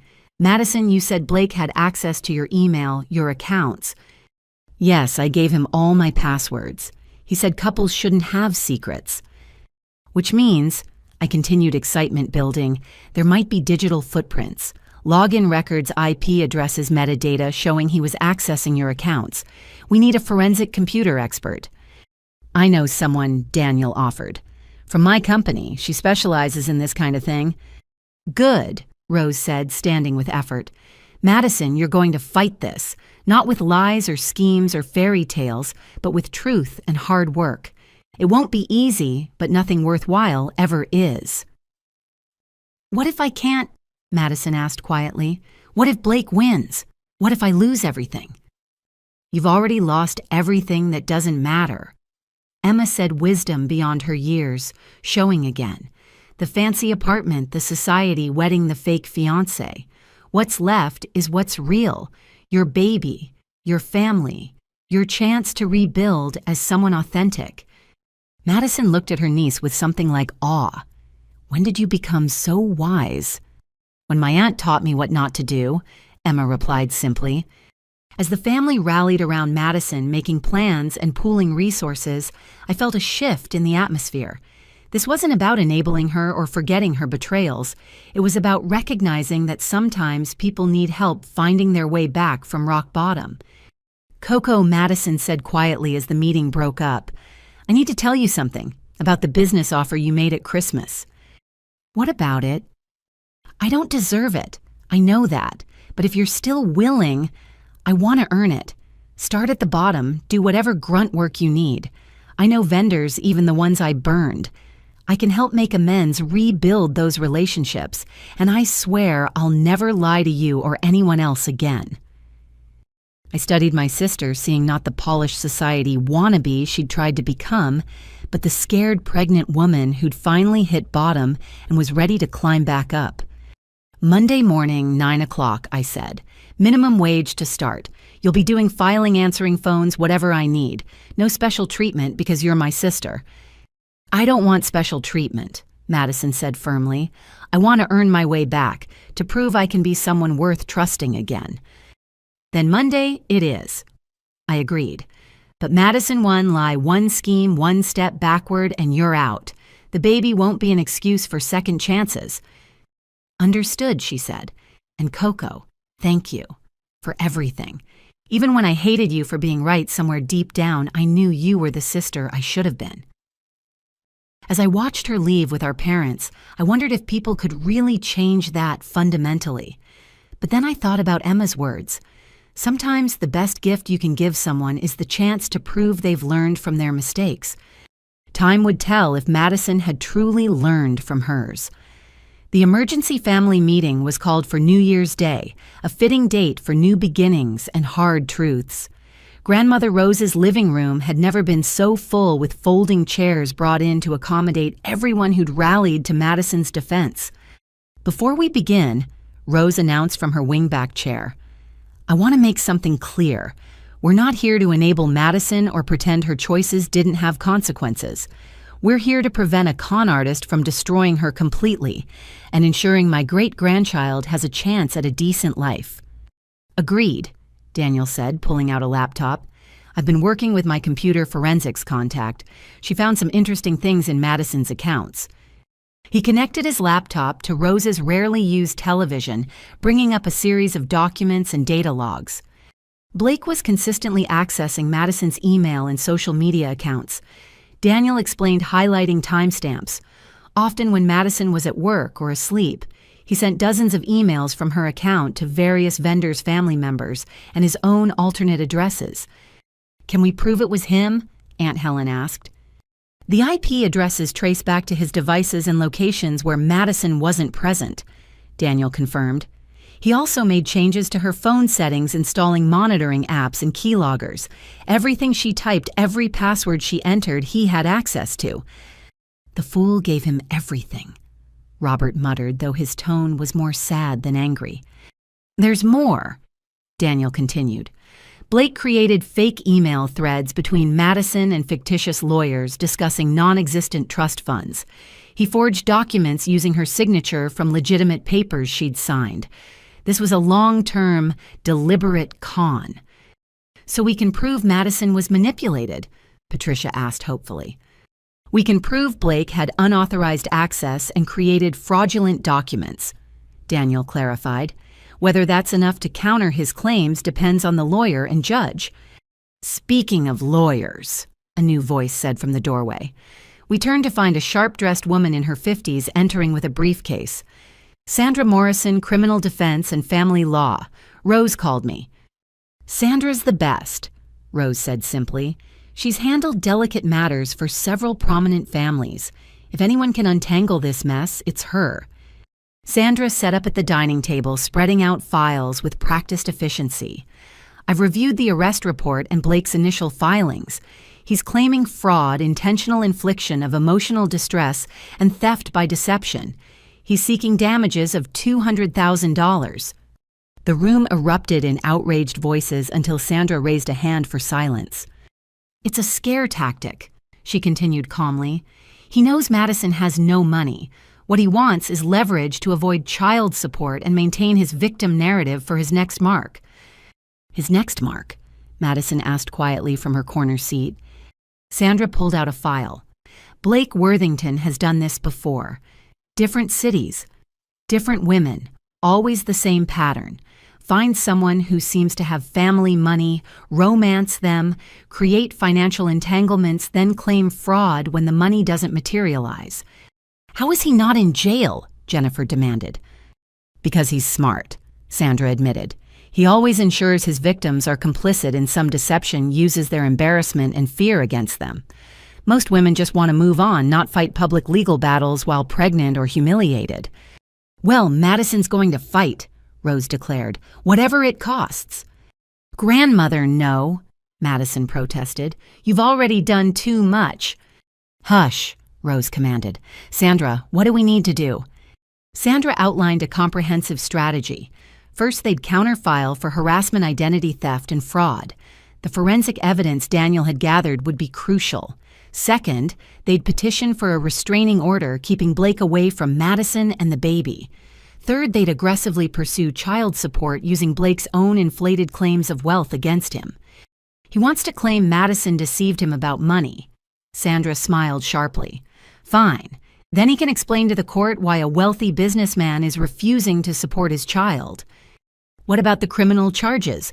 I asked. "The breaking and entering." First offense pregnant woman trying to retrieve personal belongings. Sandra waved dismissively. I'll get it pled down to a misdemeanor with community service. The restraining order Blake filed is more problematic, but we'll argue it was obtained under false pretenses. How can we help? Emma asked, surprising everyone with her presence. I hadn't noticed her slip in. Sandra studied my daughter approvingly. You already have. That recording from Thanksgiving Gold. It shows Blake's pattern of disdain for Madison's family, contradicting his claim that he was deceived about their status. I have more, Emma said quietly, pulling out her phone. I've been recording family events for a while, just in case. There's video of Aunt Madison from last year before Blake talking about struggling with money, and video from family dinners where Blake made comments about our quaint lifestyle. Emma. Madison breathed. You were protecting us even then. I was protecting the truth, Emma corrected. Facts matter, evidence matters, and family matters even when they make mistakes. Sandra reviewed Emma's videos with increasing excitement.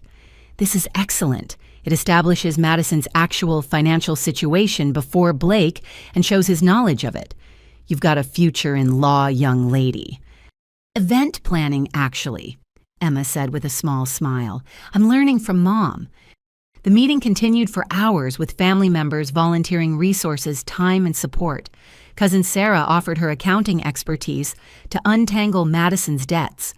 Aunt Helen's husband, a contractor, volunteered to renovate the small apartment above my future office space for Madison and the baby. Jennifer started a meal train to ensure Madison ate properly during the pregnancy. Why? Madison asked at one point, overwhelmed by the support. Why are you all doing this? I was horrible to everyone. I chose Blake over all of you. Because, Patricia said firmly, that's what family does. We don't abandon each other even when we're angry or hurt. We show up. And because, Robert added, we all make mistakes. Yours were just more public and expensive than most.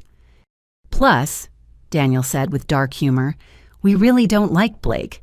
Consider this our collective middle finger to him and his con artist family.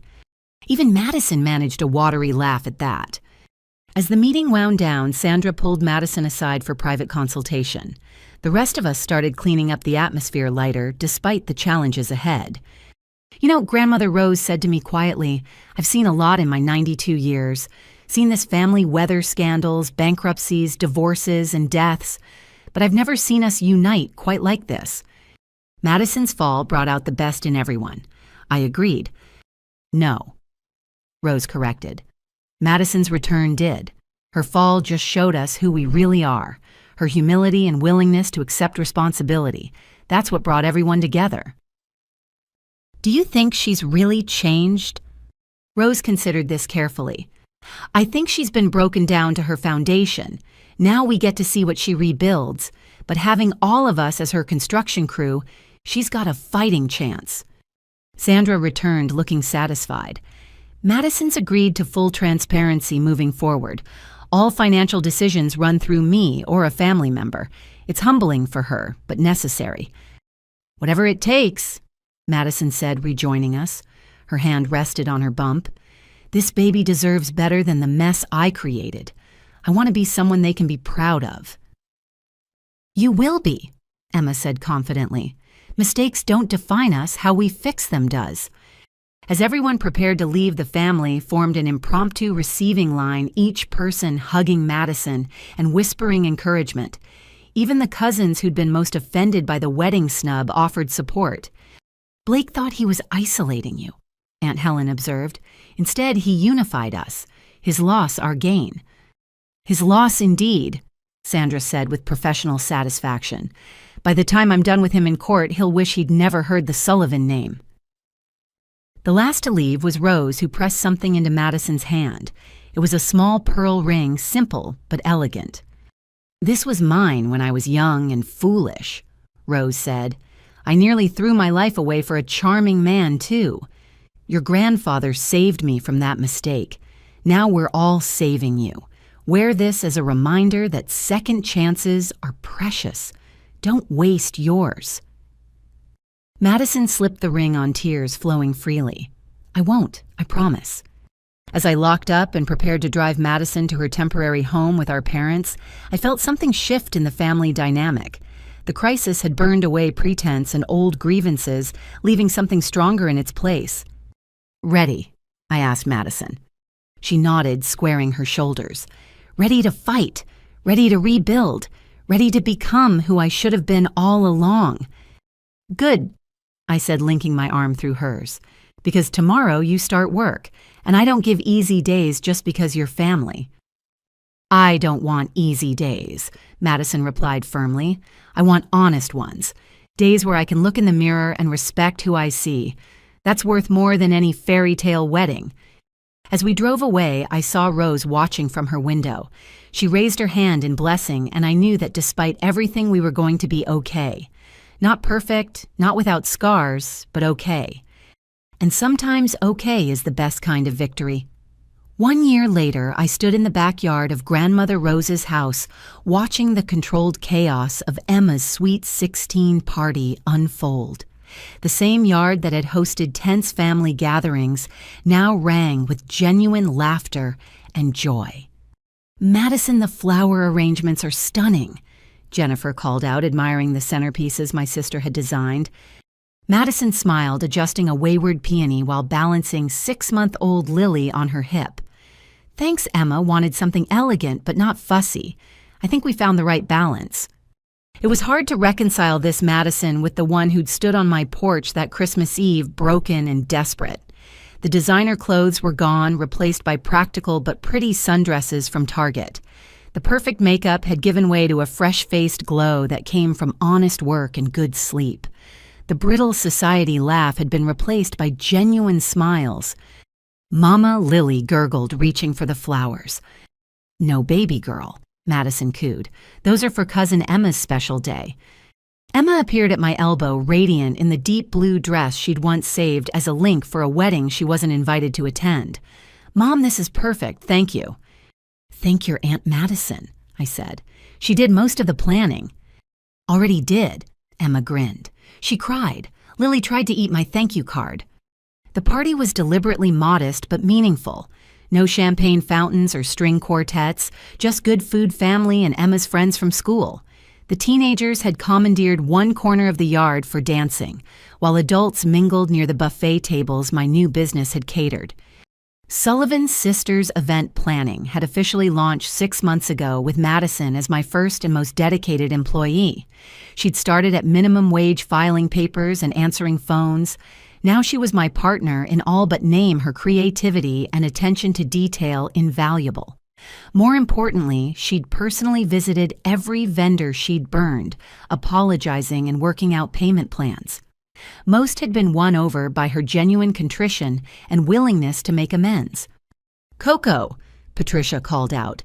Rose wants to see you and Madison in the sunroom. We found Grandmother Rose holding court in her favorite chair, Lily on her lap, the Vanderbilt necklace glittering at her throat.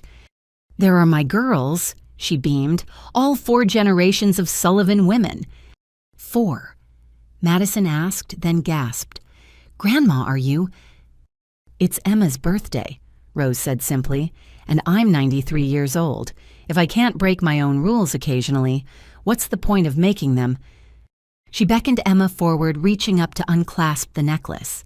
I believe this belongs to you now, my dear. Wear it well and remember what it represents. Emma's eyes filled with tears as Rose fastened the diamonds around her neck. It represents family, real family, the kind that stands together. Precisely, Rose approved. And that includes you, Madison. You've earned your place back at this table. Madison clutched Lily tighter, her own tears falling. I still can't believe you all forgave me, that you gave me another chance. Forgiveness isn't a one-time gift, I said. You earn it every day by being who you've become. The sister who works 14-hour days to build our business. The mother who puts Lily first always. The woman who owns her mistakes and makes amends. Speaking of amends, Daniel interjected from the doorway, you'll want to see this. He handed Madison an official-looking envelope. She opened it with trembling hands, then sank into the nearest chair. "What is it?" Patricia asked anxiously. "The court ruling," Madison whispered. "Blake's lawsuit has been dismissed with prejudice. He can never file these claims against me again." The room erupted in celebration. Sandra Morrison had been worth every penny systematically destroying Blake's case with the evidence we'd gathered. The forensic data, Emma's recordings, and testimony from Blake's previous victims had painted a clear picture of a serial con artist. "There's more." Madison continued reading further. "He's been ordered to pay child support retroactively from birth and, oh my God, there's a warrant for his arrest on fraud charges in Connecticut." "He's going to jail?" Emma asked. "Eventually," Daniel confirmed. "Turns out when you make enemies of multiple women with nothing left to lose, they start comparing notes. 3 of his exes testified for the prosecution." "What about the famous trust fund?" Jennifer asked. Madison actually laughed. "Frozen by the court's pending investigation. Even if it exists, Lily and I won't see a penny for years. And you know what? I don't care. We have everything we need." As if understanding, Lily reached up and patted her mother's face with a chubby hand. Madison caught it and kissed the tiny fingers. "Besides," Madison added, "I make honest money now. It's not much, but it's mine. Ours. And nobody can take that away." The party continued outside, but our little group lingered in the sunroom, savoring the moment.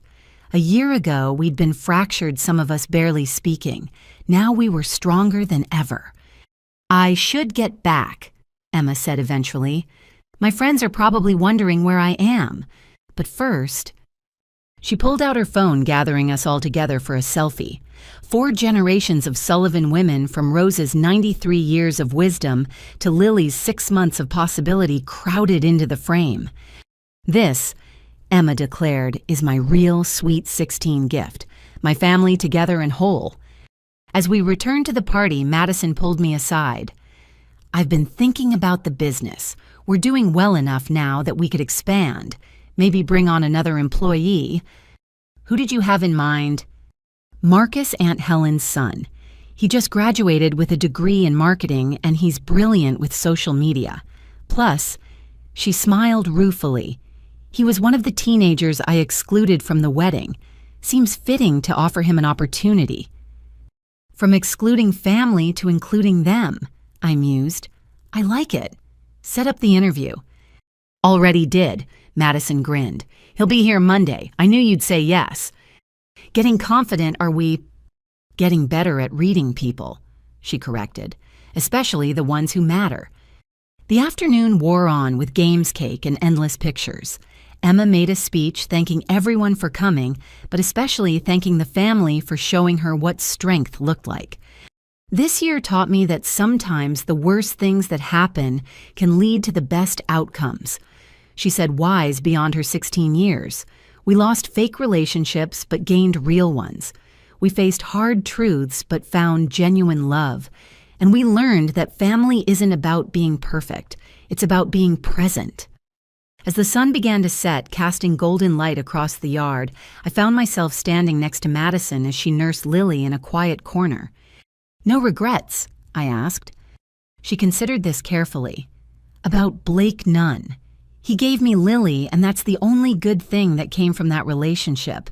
About the pain I caused, so many regrets, but also gratitude because without hitting rock bottom, I never would have found myself."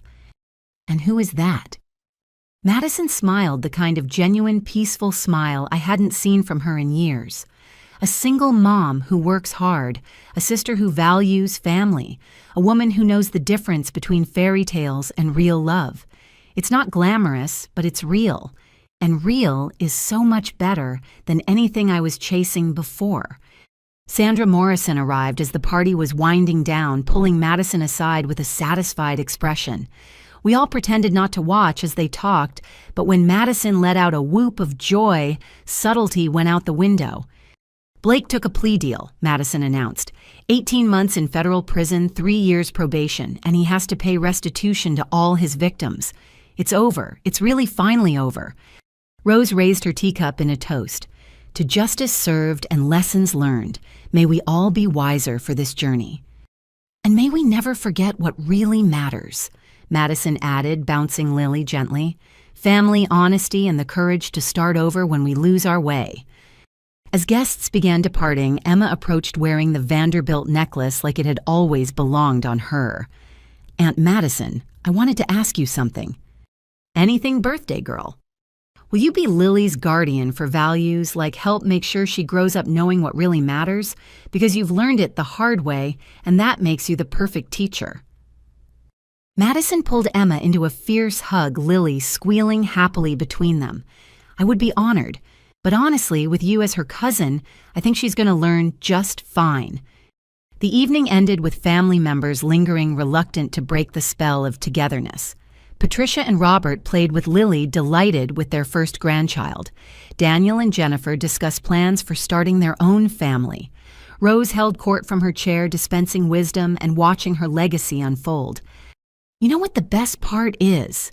Emma said to me as we started cleaning up. This feels better than any fancy wedding could have, because everyone here wants to be here. Nobody was excluded or made to feel less than. It's just family. The way it should be, I agreed. Madison joined us, Lily asleep in her carrier. Thank you, she said simply. Both of you. For not giving up on me. For showing me the way back. For being the family I tried to throw away. Thank yourself, Emma said firmly. You're the one who did the work. We just left the light on. As the last guest departed and we finished tidying Rose's yard, I reflected on the journey we'd taken. A wedding that never happened had led to something far more valuable. A family renewed bonds, strengthened by truth, and the knowledge that real love doesn't require perfection, just presence, persistence, and the courage to choose each other again and again. Madison loaded Lily into her practical sedan, so different from the luxury car she'd once leased to impress Blake. See you Monday morning. 8 sharp, I confirmed. We have the Henderson anniversary party to finalize. Can't wait, she said, and meant it. As I drove home with Emma, the Vanderbilt necklace safely boxed in her lap, she asked, Do you think everything happened the way it was supposed to? Like maybe we needed to break apart to come back together stronger? I considered this. I think we all learned what we truly value, and sometimes it takes almost losing something to realize how precious it is. Then I'm glad it happened, Emma decided. Not the pain parts, but the growth parts, the together parts, the real parts. Me too, sweetheart, me too. The porch light was on when we got home, welcoming us back. Inside, the red light on the answering machine blinked with new messages, probably clients for the business Madison and I were building together. Tomorrow would bring new challenges, new opportunities, new chances to prove that success isn't measured in dollars or status, but in the strength of the bonds we choose to honor. But tonight we were just a mother and daughter, an aunt and her baby, a grandmother and her legacy, a family that had weathered the storm and emerged not unscarred, but unbroken. And that was more than enough. It was everything. Have you ever faced a family crisis that tested your bonds? When relatives choose status over relationships, or when money matters, threaten to tear loved ones apart? How do you find your way back to what really matters? Share your own stories of family redemption in the comments below. Whether it's a wedding that divided relatives, an inheritance that caused conflict, or any situation where you had to choose between appearances and authentic love, I'd love to hear how your family found its way back together. If this story resonated with you, please hit that like button and subscribe to hear more real, raw stories about the choices that define us. Share this with someone who needs a reminder that it's never too late to choose family over fairy tales, and that real love means showing up for each other, especially when it's hard. Thank you for joining me on this journey. May your own family stories be filled with the kind of love that doesn't require perfection, just presence, forgiveness, and the courage to begin again. Until next time, remember the best inheritance you can leave or receive isn't money or status. It's the knowledge that you are loved for exactly who you are.